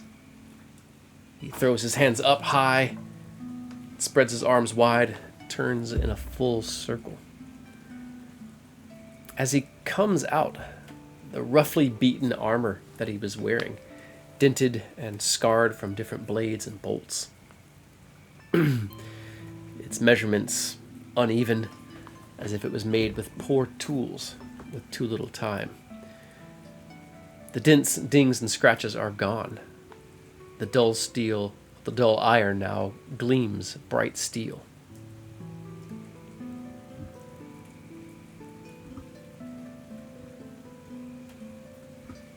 You hear him shout, of course in his tongue, "Merlin knows what to do!"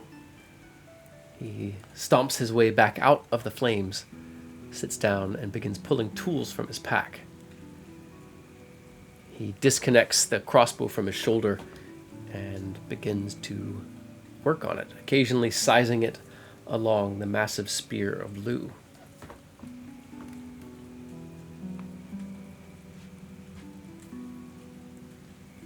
As he works, he says, almost to himself, Did very well. Kill very good. Kill Copper Maw. Kill Hate Speaker. Frightened the Strangler, but bugbears are cowards. Now Bright Flame. Teach Merlin how to craft. Teach Merlin many new things. Merlin sees many things in the flame. The masters must die, he says, as he continues to alter his heavy crossbow to now shoot the massive spear of Lu. Lokag, hearing the Strangler, walks up and shows him the garrote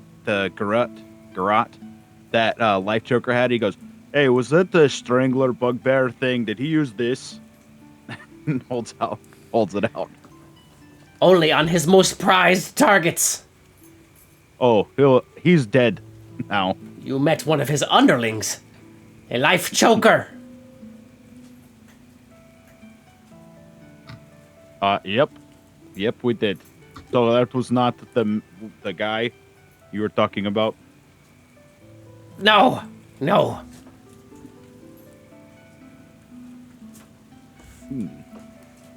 the Strangler is the master of the bugbears. Oh yeah, we should definitely take him out. He sounds like a bad guy. Yes. He is on the middle floors now. That is where that passageway leads. To the Wizard Greenbelly's chambers. Man, you guys have weird names. All right, well listen, we're going to do all of that, but first I advise, as your captain, that we sleep. We're all very tired. I don't know if goblins sleep, but we all need it, and this is a very safe place to do it.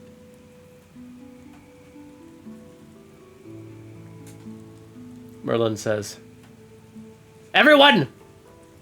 You are weak! You are tired! Rest! Merlin has spoken!" I walk back over. Okay, guys, I think this is going to work out great. He basically does any suggestion I say. So, like, I say we let him think he's the leader, continuing to do so, and we just tell him what we think he should do, and then he just lets us do it. So, really no difference.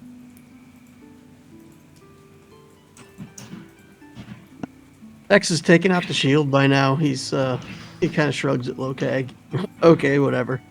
And start to look and see if I can start purifying the shield. Purifying the staff seemed rather easy. All right, we'll get out the holy water and start working on the shield. See if it works the same way. And Millie will approach and help as he needs. Okay. So dousing it in holy water and shoving it into the flame. That grayish, almost sludge-like energy burns off in the pure white flame of Bridget. The shield is restored. Nice. All right, hand it over to Cliff. Awesome. Yeah, he takes his other shield, puts it aside, and tries it on, and very excited. This is beautiful. He'll try to read the runes and try to understand, try to respect its origins, history.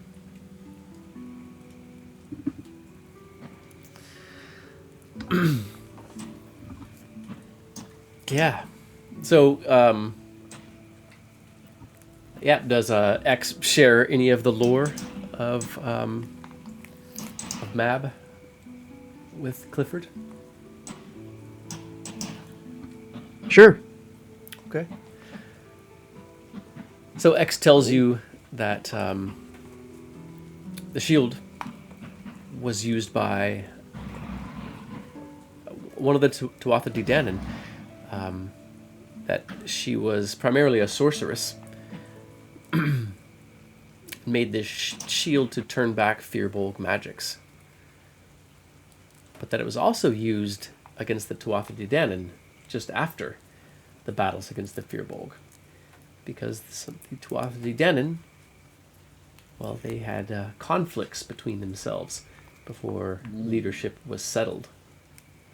It seems that Mab wanted to be the sole leader. So there were apparently some pretty big battles, but they were done not bloodlessly, but more like a game. It's where no warriors were killed intentionally, anyway. But if struck, a warrior would raise his weapons and move to the sidelines of the battlefield. And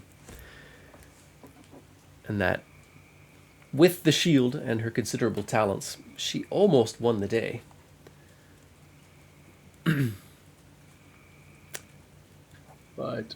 But Bridget's mastery of the flame proved too much for Queen Mab. And finally, after, toward the end of the day, she was finally struck by Bridget.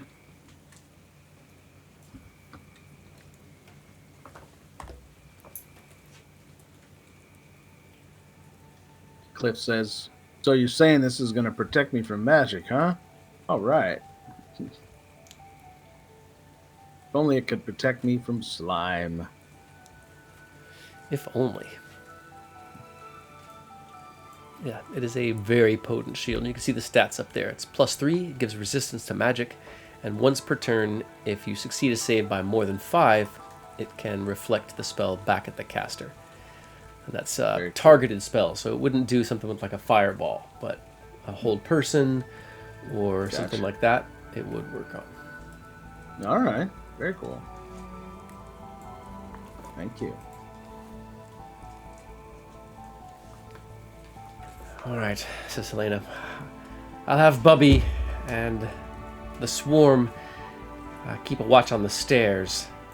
Or maybe I'll have Bubby on the stairs and the rattlings over at the window to help us keep watch.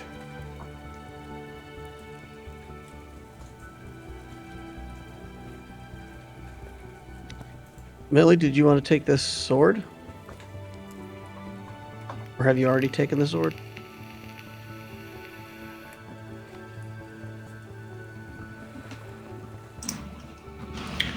Yes, I will take the sword if no one else thinks they can make use of it.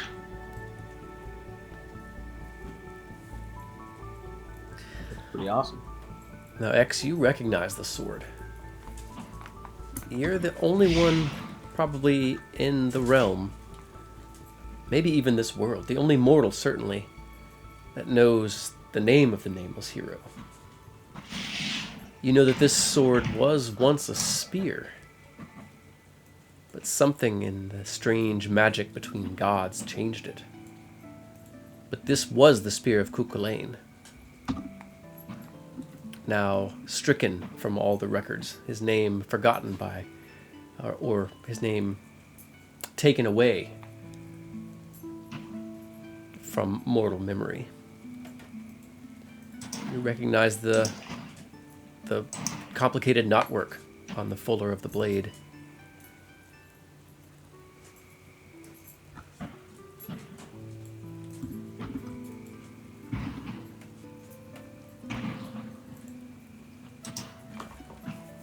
And yeah, so the Sword of the Nameless Hero, you can...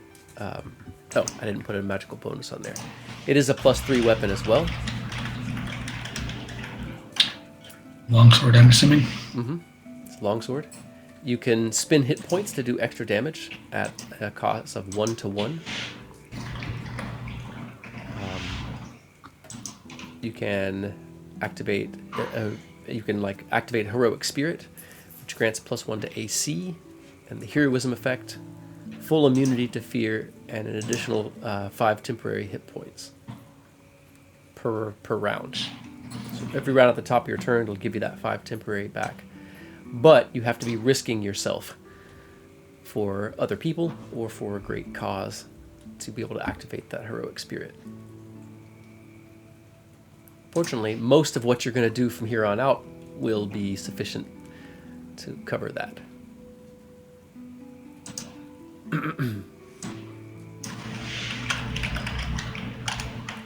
So I think honestly, like knowing that that's Kukulain's spear would make this like one of the most precious things in the entire world to X. Mm-hmm. Like priceless beyond compare, really. Mm-hmm. And he will still give it to Millie and believe she deserves it. Does he say anything of this? Does any of this show on his face? Or does he keep it all locked inside? No, I won't try to go into who the nameless hero is, but I will just say that, you know, that this sword has great significance, that it's like one of the most precious artifacts that we could ever have found. You know, I'll let that be known.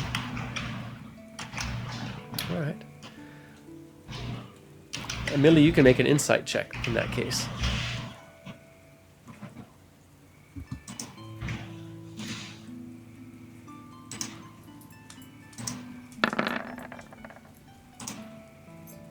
Uh, 24. Yeah. X is... Well, there's a lot he's not letting on. He's got some deep personal reason for his attachment to that spear. All of these relics are pricelessly powerful, incredibly useful and valuable to the whole city. Were once wielded by the godlings that founded the city. But something speaks to his history. Something that reminds you of the many times people did a double take when they saw X. When people told him that it had been a long time since they'd seen him, and how much he'd changed since they last saw him. And in the light of Bridget's flame, it all comes together. There is a painting downstairs of one of the high lecterns of the temple. A high lectern of the previous generation. And you know now that that's X. Several things kind of come together. You know, days and days of people recognizing him knowing things that only a priest of the Tuatha De Danann would know. And the tone in his voice, the look on his face, perhaps the clarity that Bridget's flame brings. You realize that he was last generation's high lectern.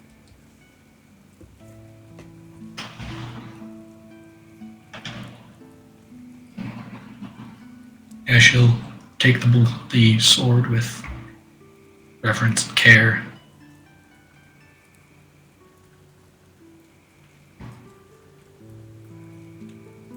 Having already kind of put together that X was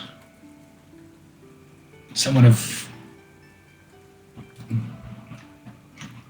import in this field prior to when they were last here in the temple. Mm-hmm. And I think kind of now is like really connecting that, you know, these relics were probably under his care personally as well at that time, possibly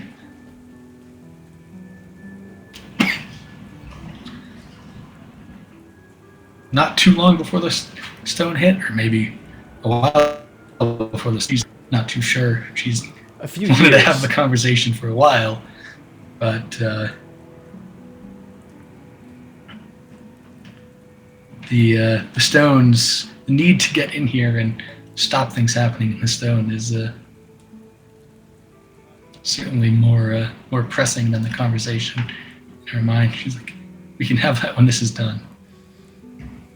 Fair.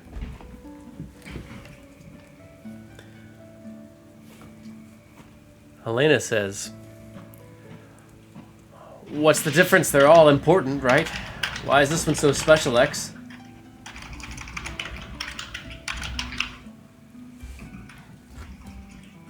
It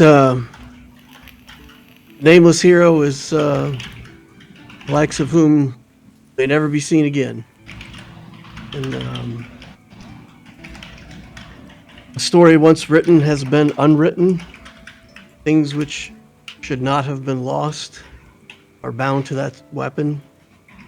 So all of these represent history and power, but that, more than any other, represents something that will never be again. That's just depressing. That's Helena. I'll ask Helena if she wants the bow.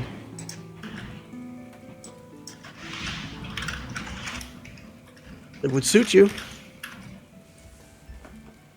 It is rather nice. I've gotten fond of this crossbow. Well, let's have a look at it then.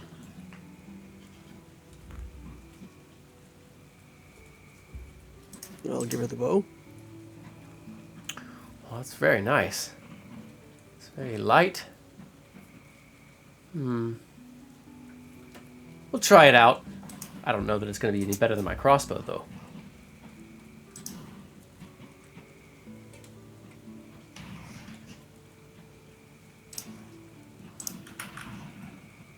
X will kind of laugh at that, and I say, well, trust that it will be.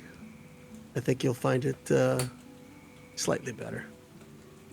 Well, you do seem to know a lot, so... let's see, what would she say? Something along the lines of... Trust is something that didn't historically work out very well for me. But I've found that that you all are worth trusting, anyway, my little ratlings. Alright, well, we'll try it out in battle and see if you're right.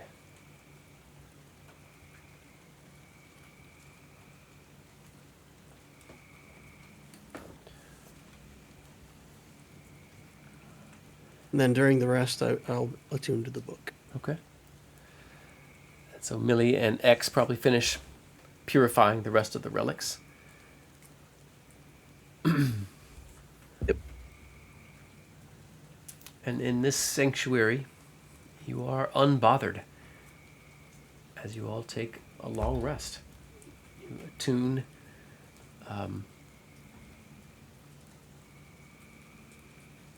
the shield, the book, the bow, and the staff all require attunement. All right.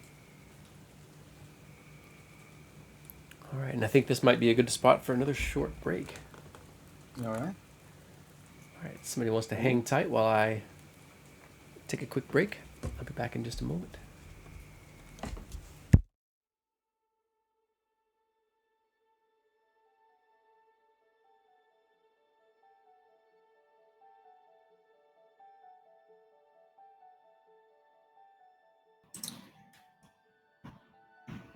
So, what do you guys think? We have all this enchantable clothing. And just reading on the Flame of Bridget that it can enchant some items during a bit of time.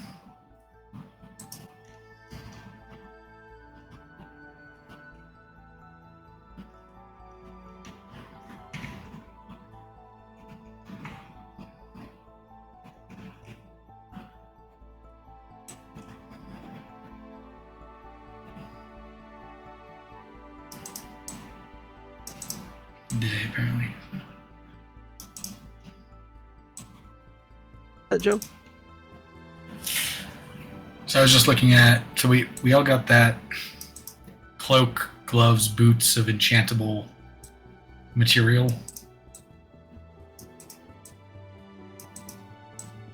Yep. And I don't, I'm just looking at Bridget's Flame here per the DM's notes on relics that says, oh, you can enchant 2 per day. 2 items per day.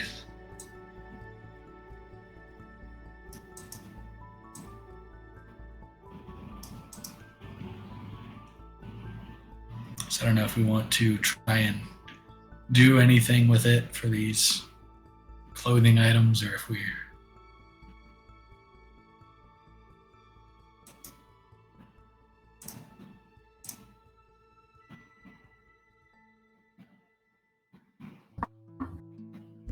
All right, I am back. I'll actually be attuned to 3 things with X. So at this point, if we did make cloaks or gloves or whatever that were magical that required attunement, I Yeah, would be you able would to use those use anyway. it. So Okay. Yeah, I'm just trying to figure I out. suppose if we could do like cloak of protection, does cloak of protection require attunement? I think it does. I'm checking now. Yeah. Under So item.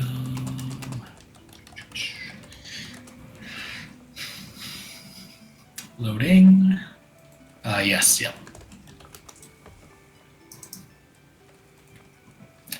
Just trying to figure out what to do with this enchantable clothing stuff that we have. If we can do anything here Yeah.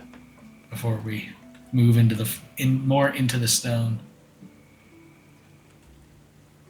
And Yeah, it's not a we bad didn't idea. do anything with that giant sword yet, right? Correct. Correct.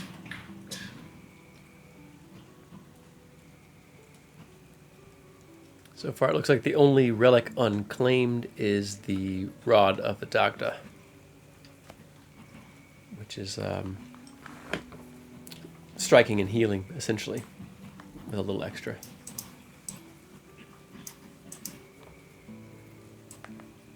I'd honestly like to have that instead of the staff, but then somebody needs to have the staff because if we need that earthquake, that would be really handy to be able to pull off.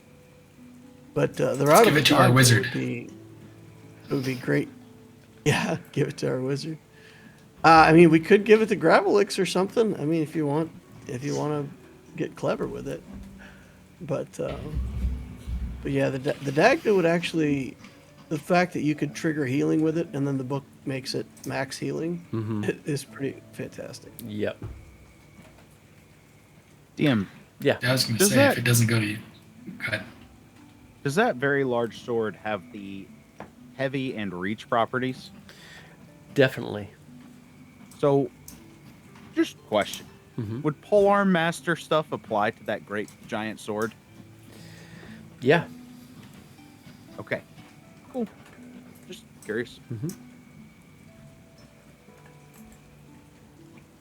Not sure I could use a full That's- strike with it, but That's kind of borderline. I Yeah. think the idea of a pole arm is that it has a pole. It's kind of in the I do- name. I do too. I was throwing it out there. So, I'll leave that there.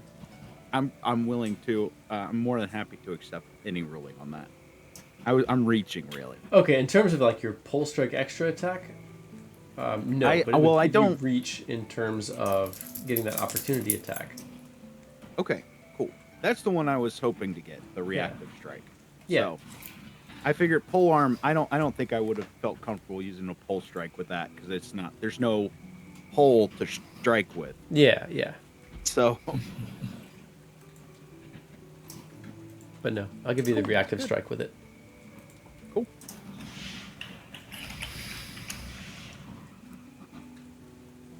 So I think Helena. This is, lays down and pretty quickly goes to sleep. I just noticed. Did we think about the rod and the staff? We have the staff is not. You still have the staff, don't you? X.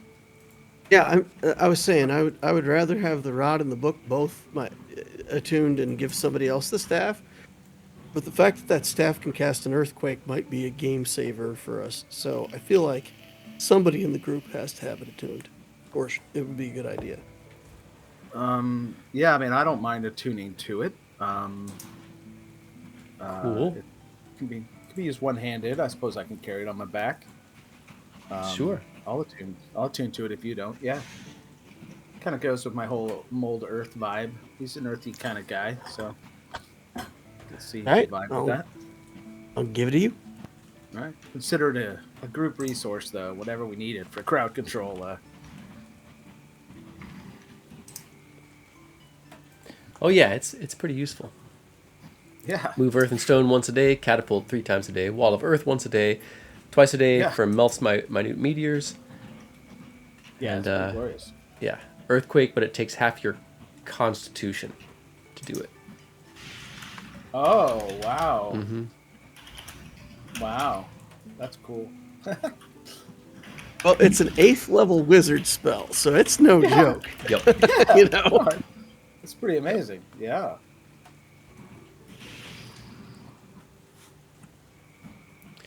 And if it doesn't say, they're all +3 weapons. All the weapons are +3, that is. I'm going to smack somebody in the face with a +3 book. Well, the book, instead of being a +3 weapon, it does give you a +1 to your magical attacks and saving throws.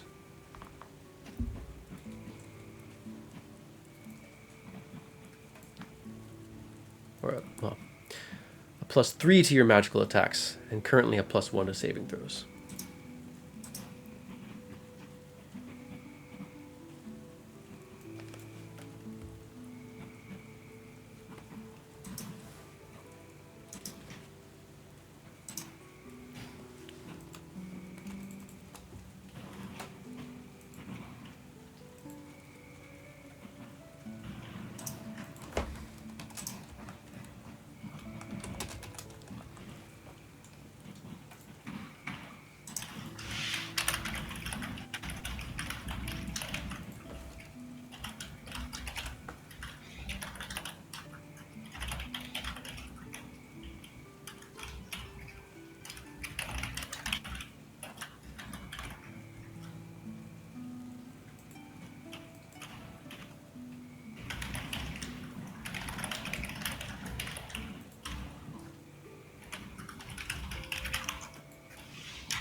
Well, I'm certainly ready to go to sleep. I'll probably sleep here by the door. And, make sure no one comes in. Someone should probably go up on the roof and cut that rope free, by the way.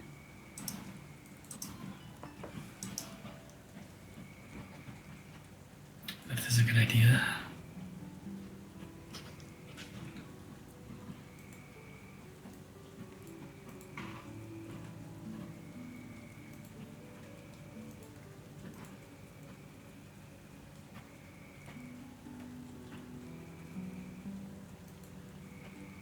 DM, you said the sword is attuned or not attuned? Let's see, the sword does take attunement, yeah. Okay, perfect.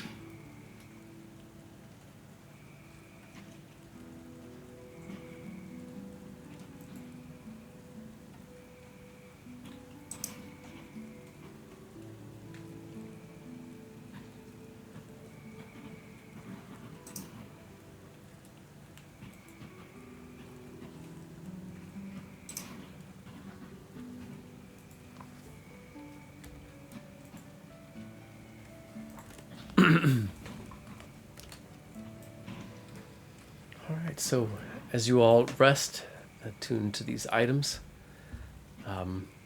Merlin,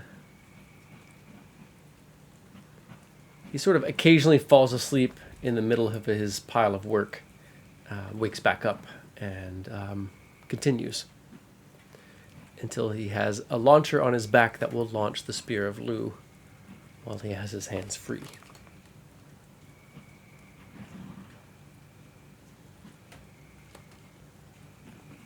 Interesting. Some hours later, if anyone's still still asleep, he wakes you all up with a sharp and high-pitched, "Wake up! It is time to go! Our enemies can rest as well." make sure you click that long rest button on your character sheets.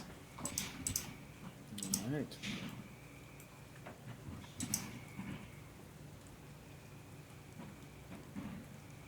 Bossy little guy, isn't he? Rasps Helena. Just let me make my coffee. I'll take some coffee, says Helena. If you've got an extra cup. I mean, I have a cup. She pulls out sort of a dingy cup and wipes it with some of her rags.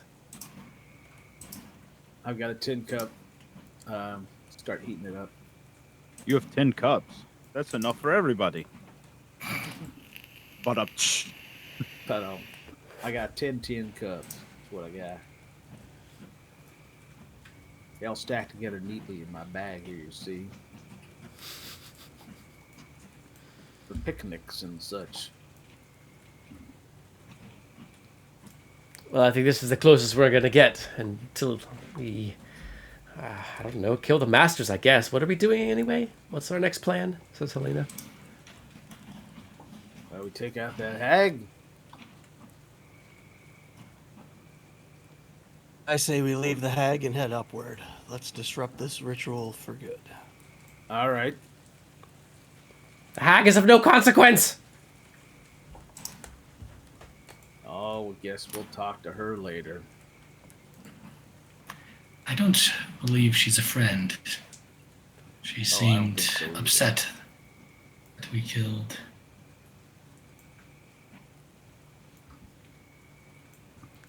And Beings or slimes.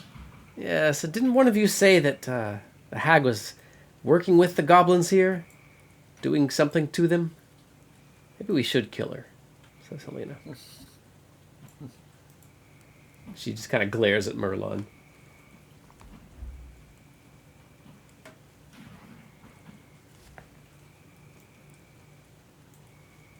Well, if there's a ritual and that's a timely matter, and we wouldn't want to be late to the occasion, right?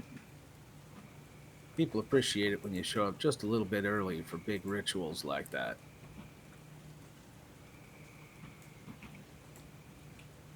Unless I don't want to be that guy though, who shows up like a half hour before the ritual and no one else is there.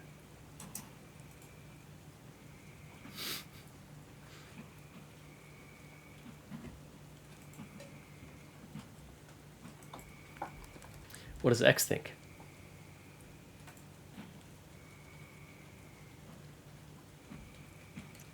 I think X is content to just leave the hag alone.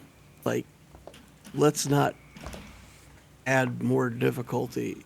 You know what I'm saying? Like, we'll still have to deal with her after we've dealt with the stone, but let's leave that for after. I think that's what X Yeah. thinks. I'm fine with that too. What about Lokak? What's he think? Listen, I think we came here to kill goblins, so we should focus on killing the goblins. That is right. Isn't that right, Leader Merlung? That is correct! Yeah, see? This guy, he gets it. We must kill the masters! Everything else is a waste of time!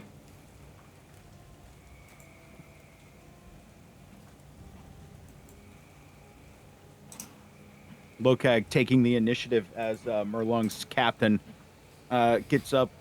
All right, you lags, let's get it all together. Get moving up and at him. Huttu, huttu, huttu. And he's like kind of pacing around the ring. Just like, get moving, everyone. Off your butts. Merlon is kind of scampering to stay in front of you. He's got his gauntleted fists on his hips. He's just sort of, looking at each one of you, kind of looking back to make sure he's a step ahead of Lokag.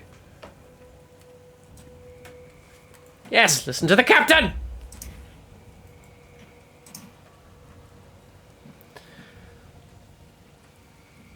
Now, as you saw, there is a secret passageway.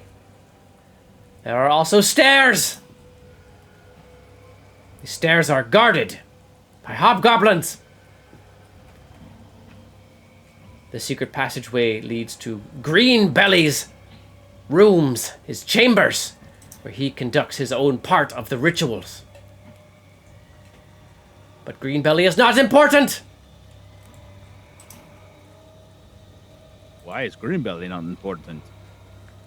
Because the masters are all that is important. Everything else is a waste of time, as I have said.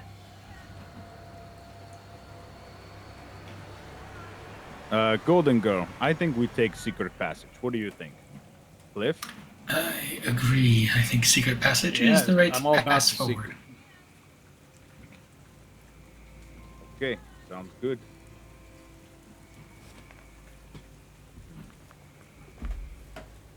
Very good. I think maybe we head down the rope again. Did anyone cut that before our long rest? I don't know. They'd know we were here if we cut it, unless you think they already did know we were here. But leaving it alone, well, makes them think we never came back.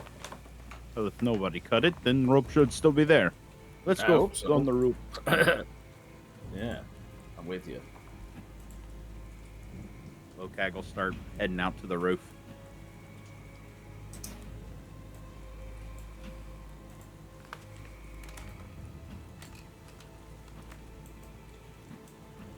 Follow ya.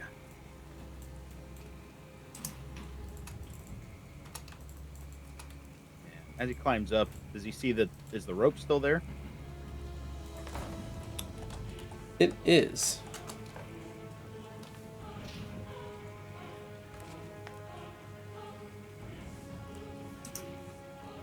I guess he wants to try and do a stealthy look around, but maybe I guess he'll leave that to someone else. All right. Oh, I'm taking up a lot of the speaking time here, but real quick, Lokag wants to look up and see if the bridge is still halfway cocked between two of the entrances, or if it's been fully turned. It is. It has not been turned. Okay, cool. Just noted for later.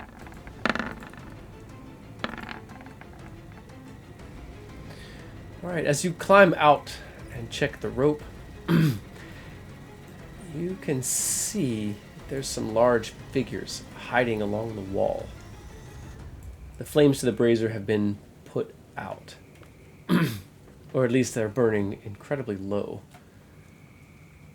but not so low that you can't see. Three large shapes hiding out front of the entrance to those caverns. The flames inside the bugbear dens have long since gone out or been put out. And you suspect the three shapes that you see are bugbears.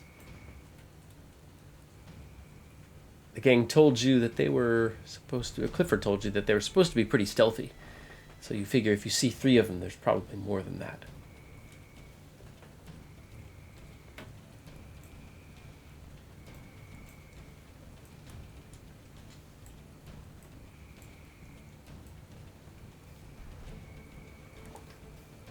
Okay, here's what I'm thinking. I'm thinking you all shoot arrows at the bugbears, and then I will come sliding down the rope and secure our landing zone. Works for me, buddy.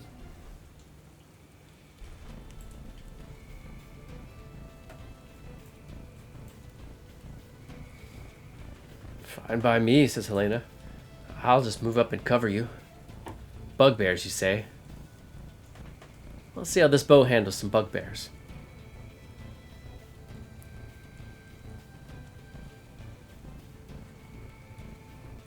Leader Merlin, I will command from the rear! that sounds like a good idea.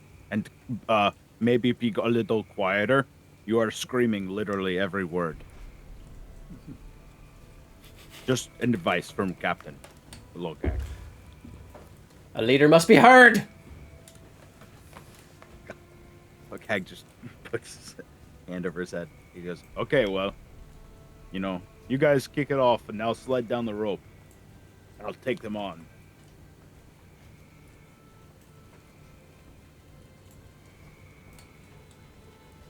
Alright, does everybody else want to move up in stealth? Or if so, go ahead and I'll roll your stealth checks. Yeah, I'll stealth up first. Okay, I Is guess there any- Lokag will hang back.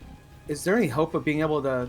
No, you can go with me, but I wonder if is it possible for us to stealth on the ropes, or is that just like your obvious? You'll be out in too the obvious? open, yeah.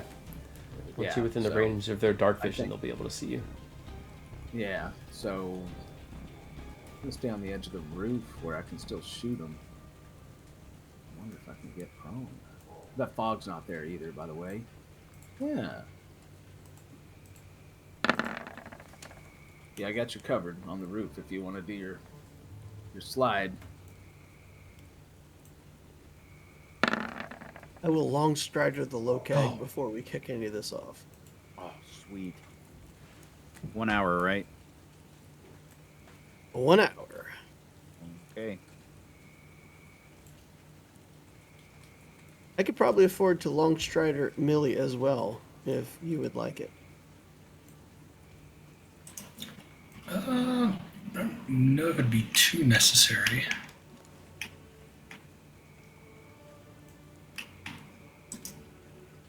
Though it wouldn't be.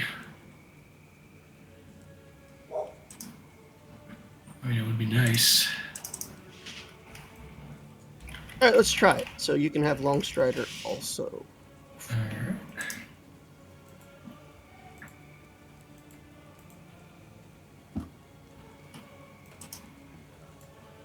Just as Lokag will basically start psyching himself up so that he can, as soon as the first shots are fired, he's gonna go into a rage and rage with the rat, so that his allies have range. Nice. Nice. Just that hyper focus before battle. And the only bonus I want to do is cast jump at the beginning of this.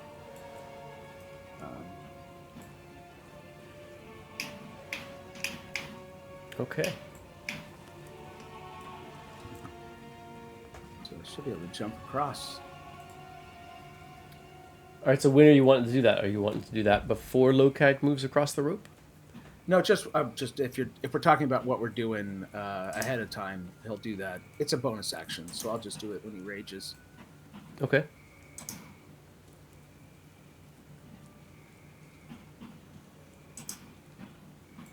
So Helena, the rats and the goblins all clamber up onto the roof on the far side, away from where Lokag thinks there's bugbears. I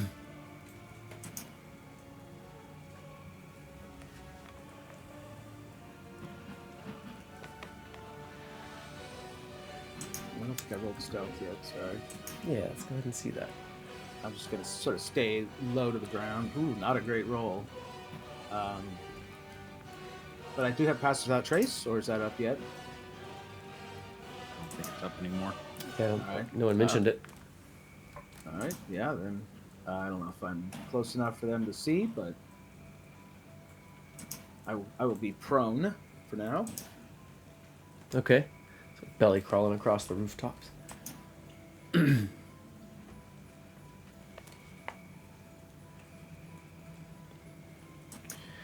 All right, but it seems that one of them did hear you.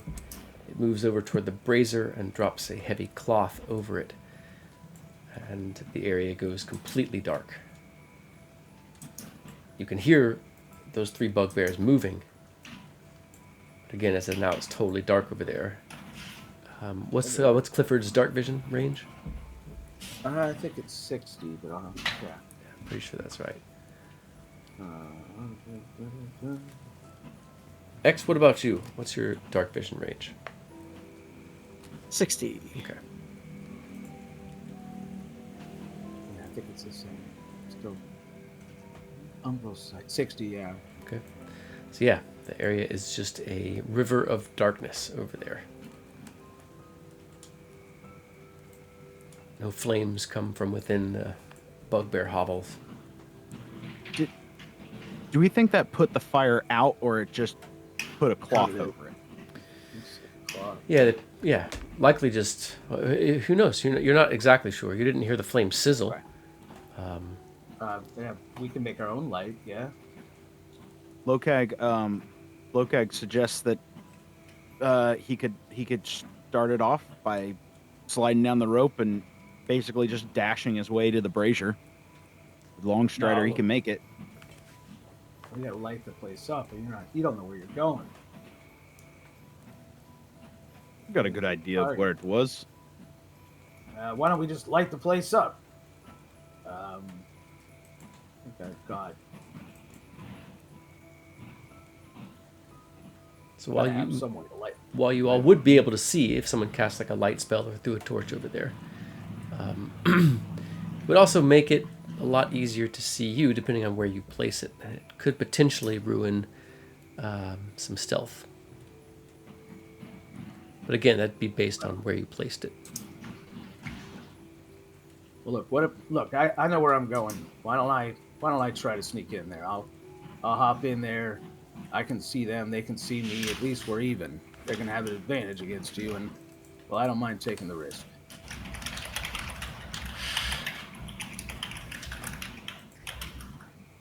What do you say?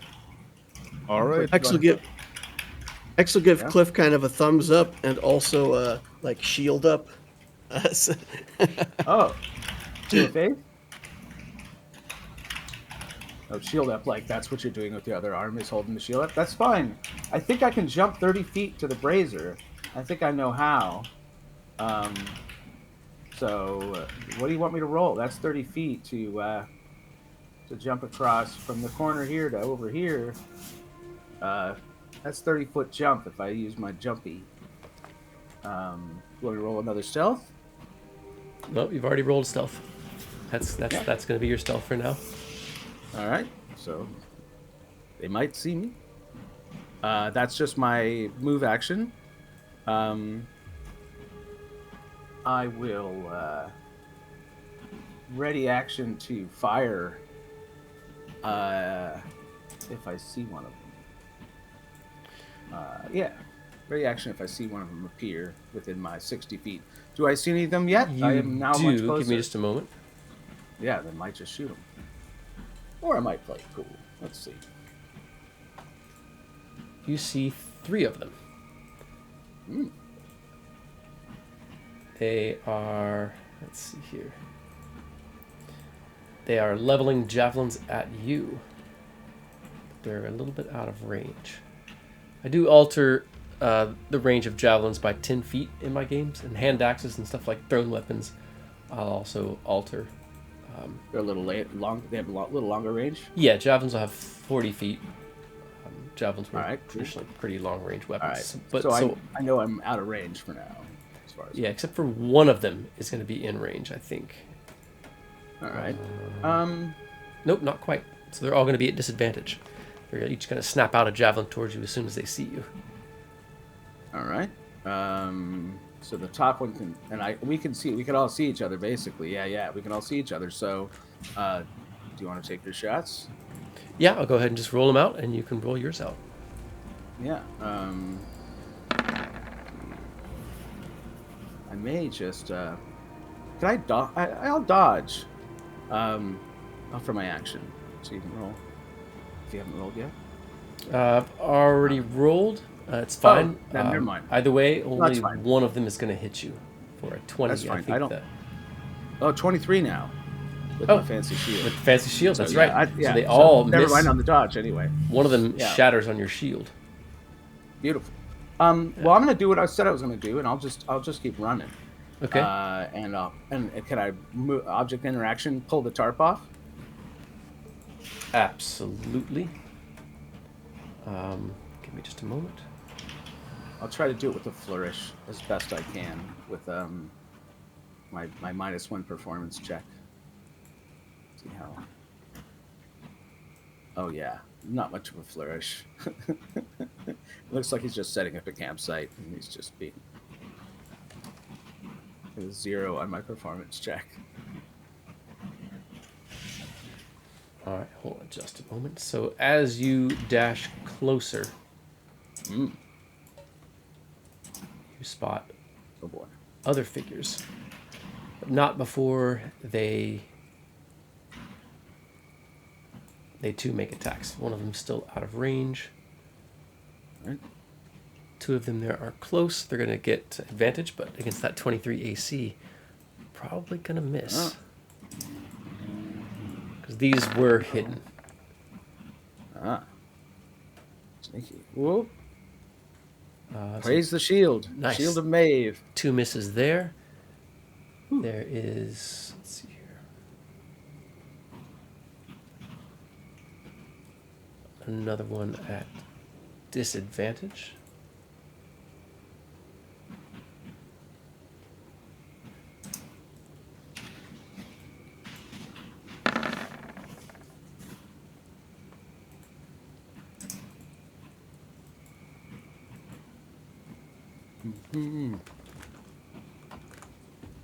Yes, you're gonna crit me.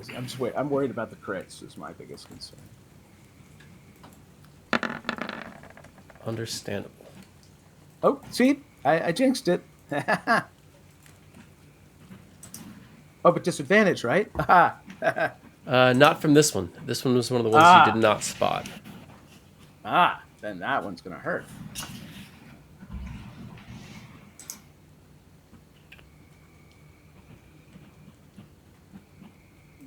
Yes, give me just a moment.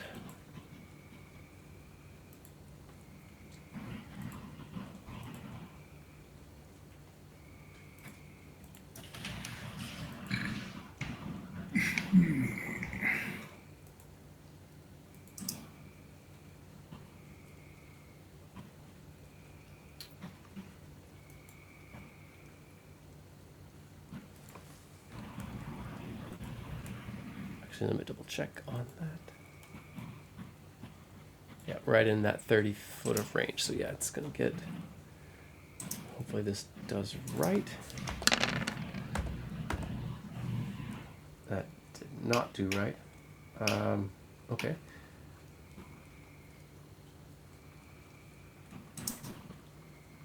I am going to roll this again. There's also going to be, for this one, a sneak attack bonus. Oh. In which case, so 14 plus 17, it's going to be 31 piercing damage. Wow. Damn, all from that one. From this one here. Nasty. Boy, well, I'm a pincushion now. So what was that? Sorry, 14 and 7. All right, 31. Damn. You rush up and you pull the heavy leather. It seems like it's wet leather off the top of the brazier. Dim light blossoms again in the area. And everyone highlight your tokens and roll initiative. Boy.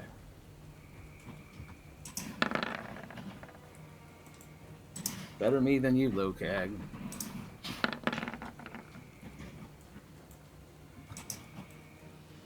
I'll get the other characters.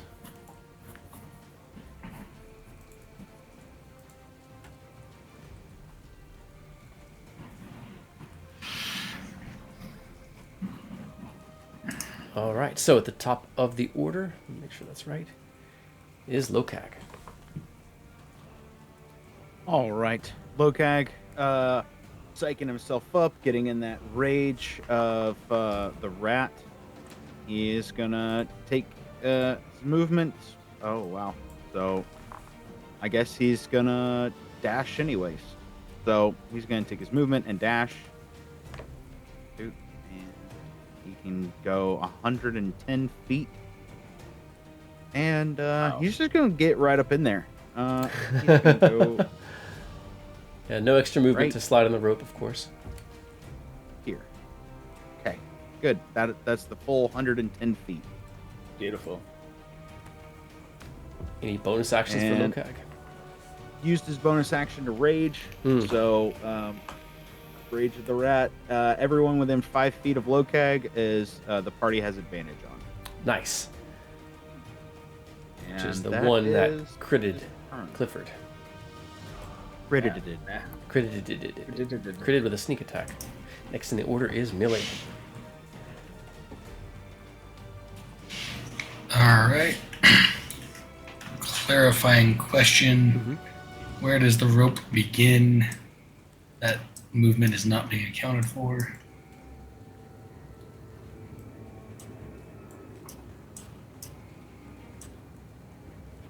So yeah, that square officially.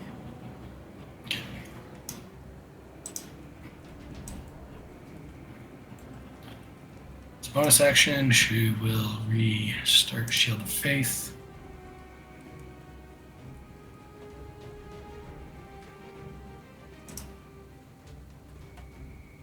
Nice.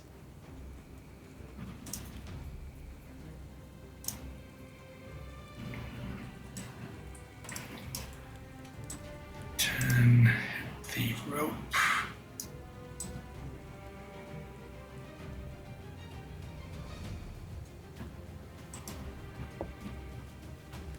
Oh, that's just enough movement with the long strider, so that really helped Nice. to get there. Awesome. There we go, long strider for the win there.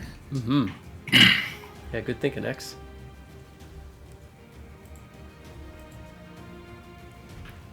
So that's movement, action, and bonus action, yeah?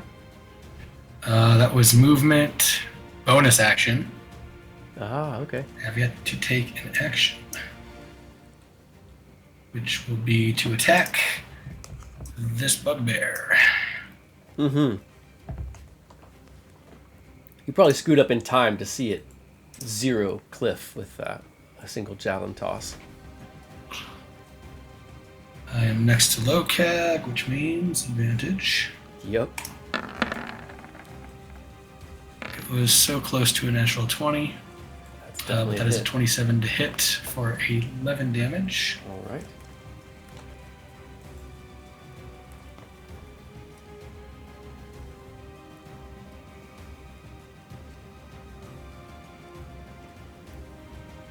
We have a second attack still. This is true. I was just debating how many spell slots I want to burn Oh, in yeah, this yeah. first round of combat.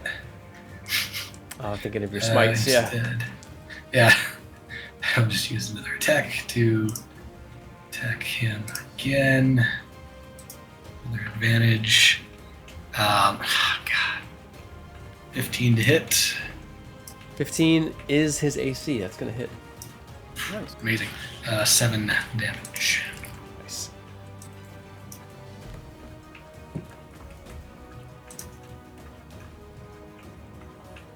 The bugbear's eyes widen as the golden-skinned warrior with this gleaming blade rushes up and grunts as you slash, cutting into its hide armor.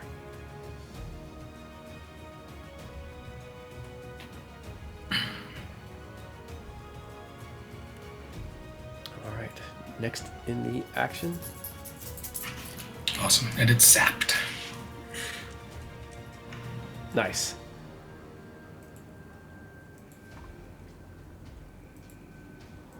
Reminder there. Help me remember. The bugbear nearby moves up to attack Millie. Well, let's see here. Yeah. Not the smartest creatures. It has a morning star. It drops its javelin, plucks up a morning star from leaning against the wall, drags it in an upward arc at Millie for a Yeah, 19. Can you put the map on for the stream, please? Oh, apologies, and thanks for the reminder. I most certainly can. Get rid of that. 19 will be this.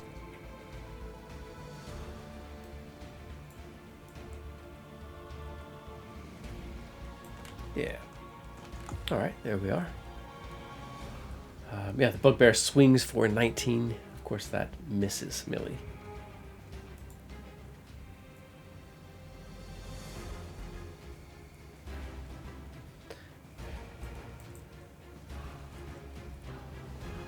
Lena creeps her way up to here. And I think she's going to try out Nuwada's bow. Let's see here. X if you want to make Helena's attacks. She'll have 3 and a whopping plus 10.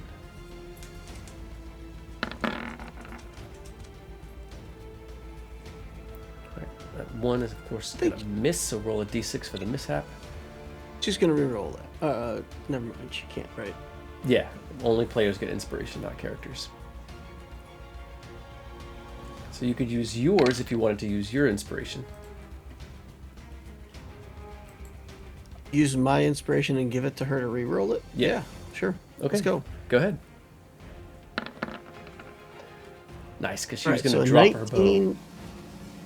A 19, a 21, and a 14.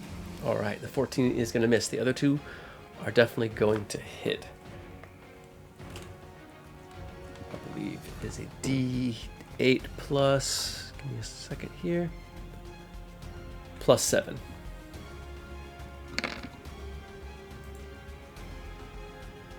$18 damage. Awesome. And she is attacking the Injured one. injured one, yeah.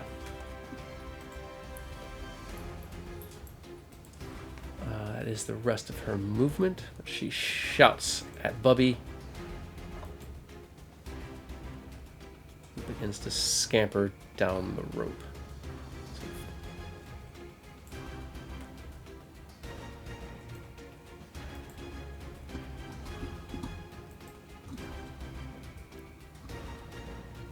As do her rattlings. If it would just give me that.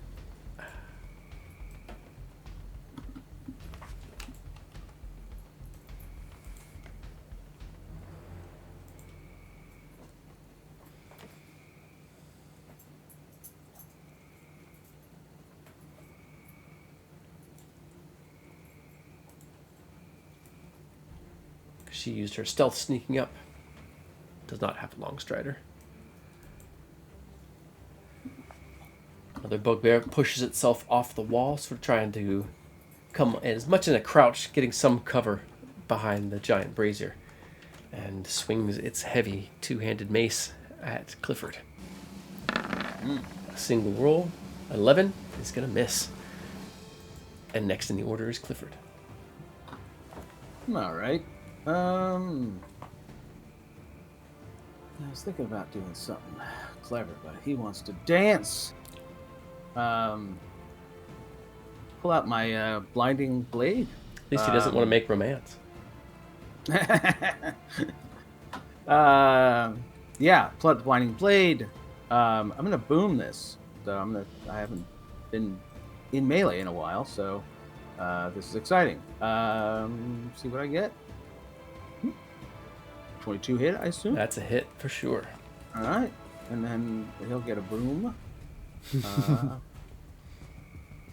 it both? No, yeah, good. So that's 12. And I'll go ahead and put a hunter's mark on him while we're here, since I'm fresh. So that'll be another D6 force damage. I'll do that too. And our best way to do that here is just go like this. Okay. So another 4. All right. Bugbear seems pretty hurt. Doesn't fall. Good. Then I'm going to risk opportunity attack to get a little distance. Don't you get extra attack as well? Oh, I do get an extra attack. Thanks for the reminder. Yeah, Yeah. let's see if he's dead first. Straight attack. Thank you. Mm-hmm. Oh, and he's blinded by the blade as well. So I believe I would have advantage. You would. Unless he has like...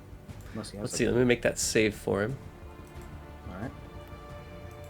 Either way, I think it's going to hit. Yeah, it's definitely going to hit. And he is blinded. So another 6, and he doesn't get the it doesn't work twice in the same turn for Hunter's Mark, I'm pretty sure. Yeah. Yeah. So 6 more. All right. And he's vexed, so his next turn, his next attack will have disadvantage. All right, then I'm going to use that now, and I'm going to try to move away from him. Okay. He's before blind, he, so he can't see you to make that attack of opportunity. Oh, nice. Beautiful. Love it. where can I get a little distance here? Is this shady back up here? I mean, it's all dark. Oh, okay. Oh, it's dark. Well, Yeah, so but you get there's away the from brazier here. Yeah. Where the brazier is. But is it dark here? Or do I have to get farther? Yeah. You're right at the edge. It gives 20 feet of dim light All right. all the way So around I'm it. So good you're there. just out of the range. All right. So I'm in. Okay, cool. That's it. All right. Next in the order is X. X would like to try to shimmy down this rat-infested rope right now. Okay. So if I do my movement and then my bonus action dash for cunning action, I can get to there. Okay. Let's make that acrobatics check if you're running down the rope. I am. Phew. Nice. I just 16? like the image of X darting down this rope and leaping over one large rat, several other rats as they sort of, some of them are slung underneath it, some are crawling along the top. And then there's two of them standing within 5 feet of each other right here. That's true. The wounded guy and the one next to Millie. Mm-hmm. So I can Reaper them with Toll the Dead. Awesome. Okay. So And he let's do makes that. some wisdom saving throws.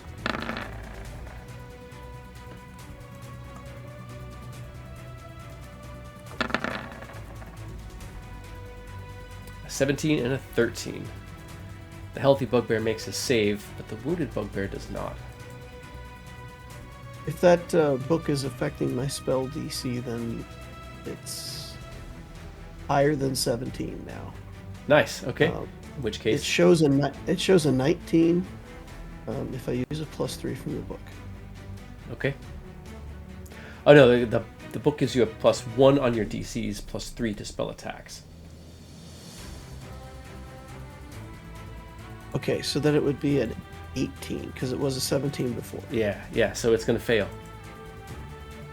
One's hurt, the other's unhurt.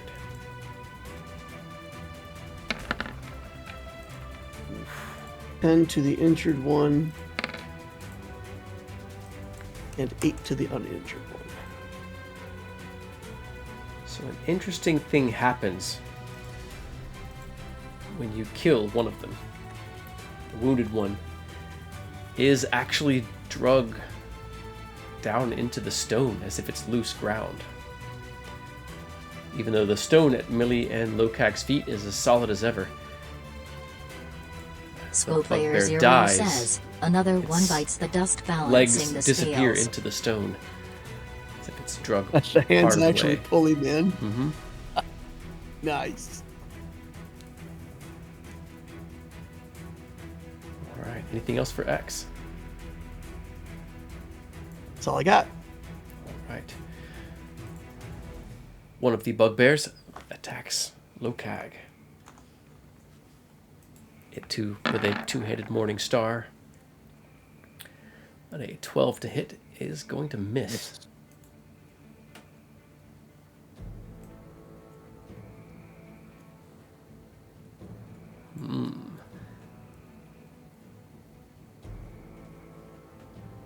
Give me just a moment.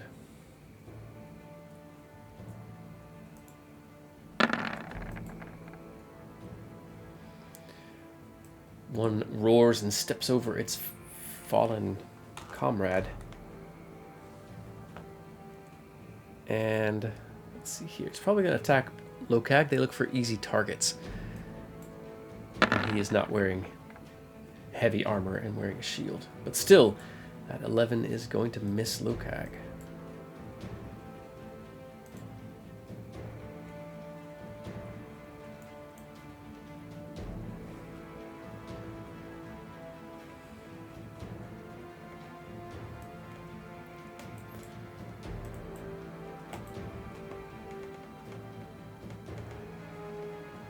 One of them flees off after Clifford, attacking with its Morning Star. So they should not be with advantage or disadvantage. Ooh, a nat 1. I'm going to re-roll that with my inspiration. And turn it into a 14. Still going to miss Clifford.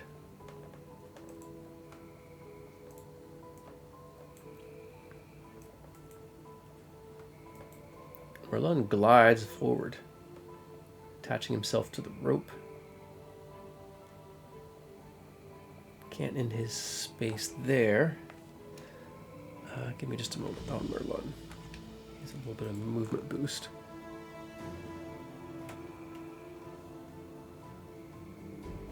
So he could actually end up there.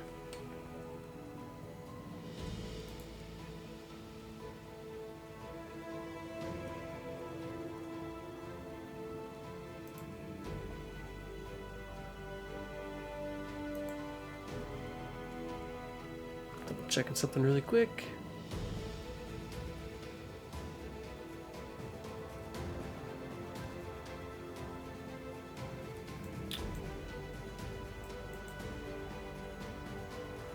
No. He will keep his position there.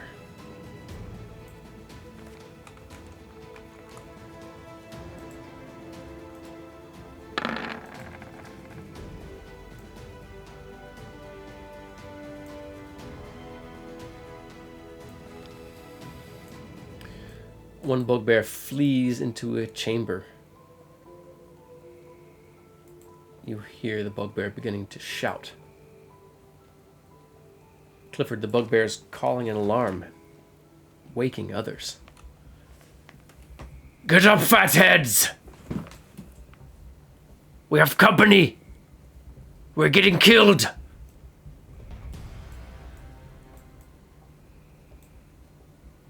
Let's see here. Did not roll for Gravelix, so we'll just say he takes his action. Tries to move down the rope as well.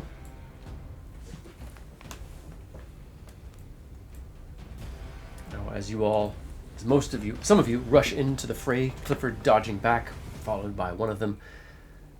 The rats and goblins make their way across the rope while Helena tries out the features of Nuada's silver bow. Another bugbear calls alarm and begins to wake others. But we'll have to find out what happens next session. Session 41 of Goblin Stone. I think this is a good spot to pause here, coming back into the top of the order. But yeah. A little bit of a balanced session, I felt like. We all had some decision making. There was some role play that happened. And of course, as always, some combat. But the bugbears are not standing up as quite as long as even the hobgoblins. Much more disciplined, much more heavily armored.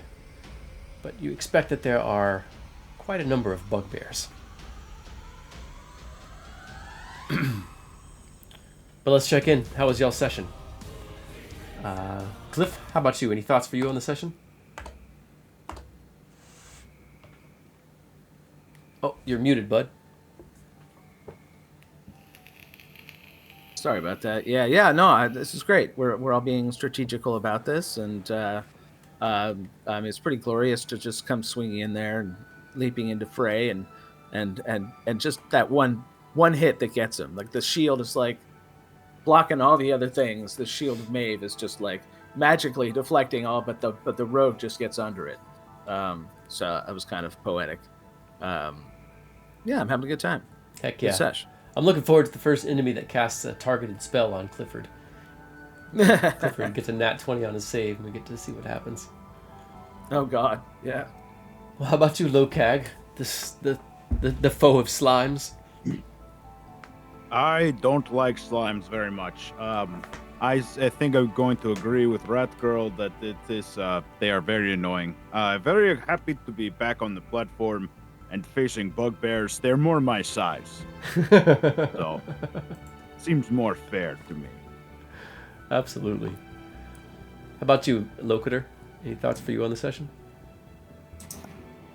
I don't know. I love all the imagery. You know, we're inside the stone. We're kind of huddled around this flame, getting all the magical power we can from it, cleaning up these artifacts, distributing them among the group. You know, I don't know. It feels like a really, to me, really cool imagery. And then, like Clifford said, just running into battle. I tell you what, Longstrider does one thing that is not so great. Y'all can outrun Bless by a long, long way. It's true. Come back, children. Come back. Whee! Well, hopefully that's a little bit offset by the new attack bonuses that much of the party has. Yeah. Well, Jay Finky, how about you? Any thoughts for you on the session? Yeah, it was good. I think it started out a little slow, just us trying to kind of figure out what was next with the artifacts, but we figured that out kind of quickly and went about kind of our plan there. And glad we kind of didn't take too much time figuring out the stairs situation, the cliffs. I know that was something that the first time I think we encountered it, we ran into that same kind of bounding of, I guess we have to go that long way around, and that was one of those weird situations. I think we've come a long way. We've grabbed a lot of gear on the way back down here from our first time in to the stone, so glad we just annihilated all those oozes. I was expecting that to take us some time, but yeah, that was very interesting, especially going at that with not a whole lot left in our arsenal. Yeah. You think we're ready to fight a dragon? Great worm. We're good. Take it. Heck yeah. Well, I enjoyed this, and as you all kind of get further and further, and start making that push and making decisions more quickly, like it gets more exciting for me to run it for sure, and both in terms of just not sure what you all are going to do next, and then there's lots of different things going on, lots of different things that between you all and your goals. So, but heck yeah. Sounds like next session we'll start back out in this combat. You guys will make your way toward that secret chamber. Take the stairs up into the chamber of Greenbelly, another goblin magic user. And then from there it seems like Merlun knows the stone pretty well. So you all might be able to check in with him on routes and patrols and things like that. He seems unfriendly with the rest of the goblins in this place and has survived to be a most powerful of all wizards, according to him. But heck yeah, gang. Hope you all had a good Memorial Day. Midlanders, viewers out there, thanks for being with us for another session. As we are kind of pushing toward the conclusion of this module for good or for ill. It's exciting to have you guys with us, and we'll see you all next week. Take good care of yourselves. Be well. Get out there. Play your story. And we'll see y'all next week, everybody. Say goodnight, Midlanders. Bye. Bye, everybody. Oh.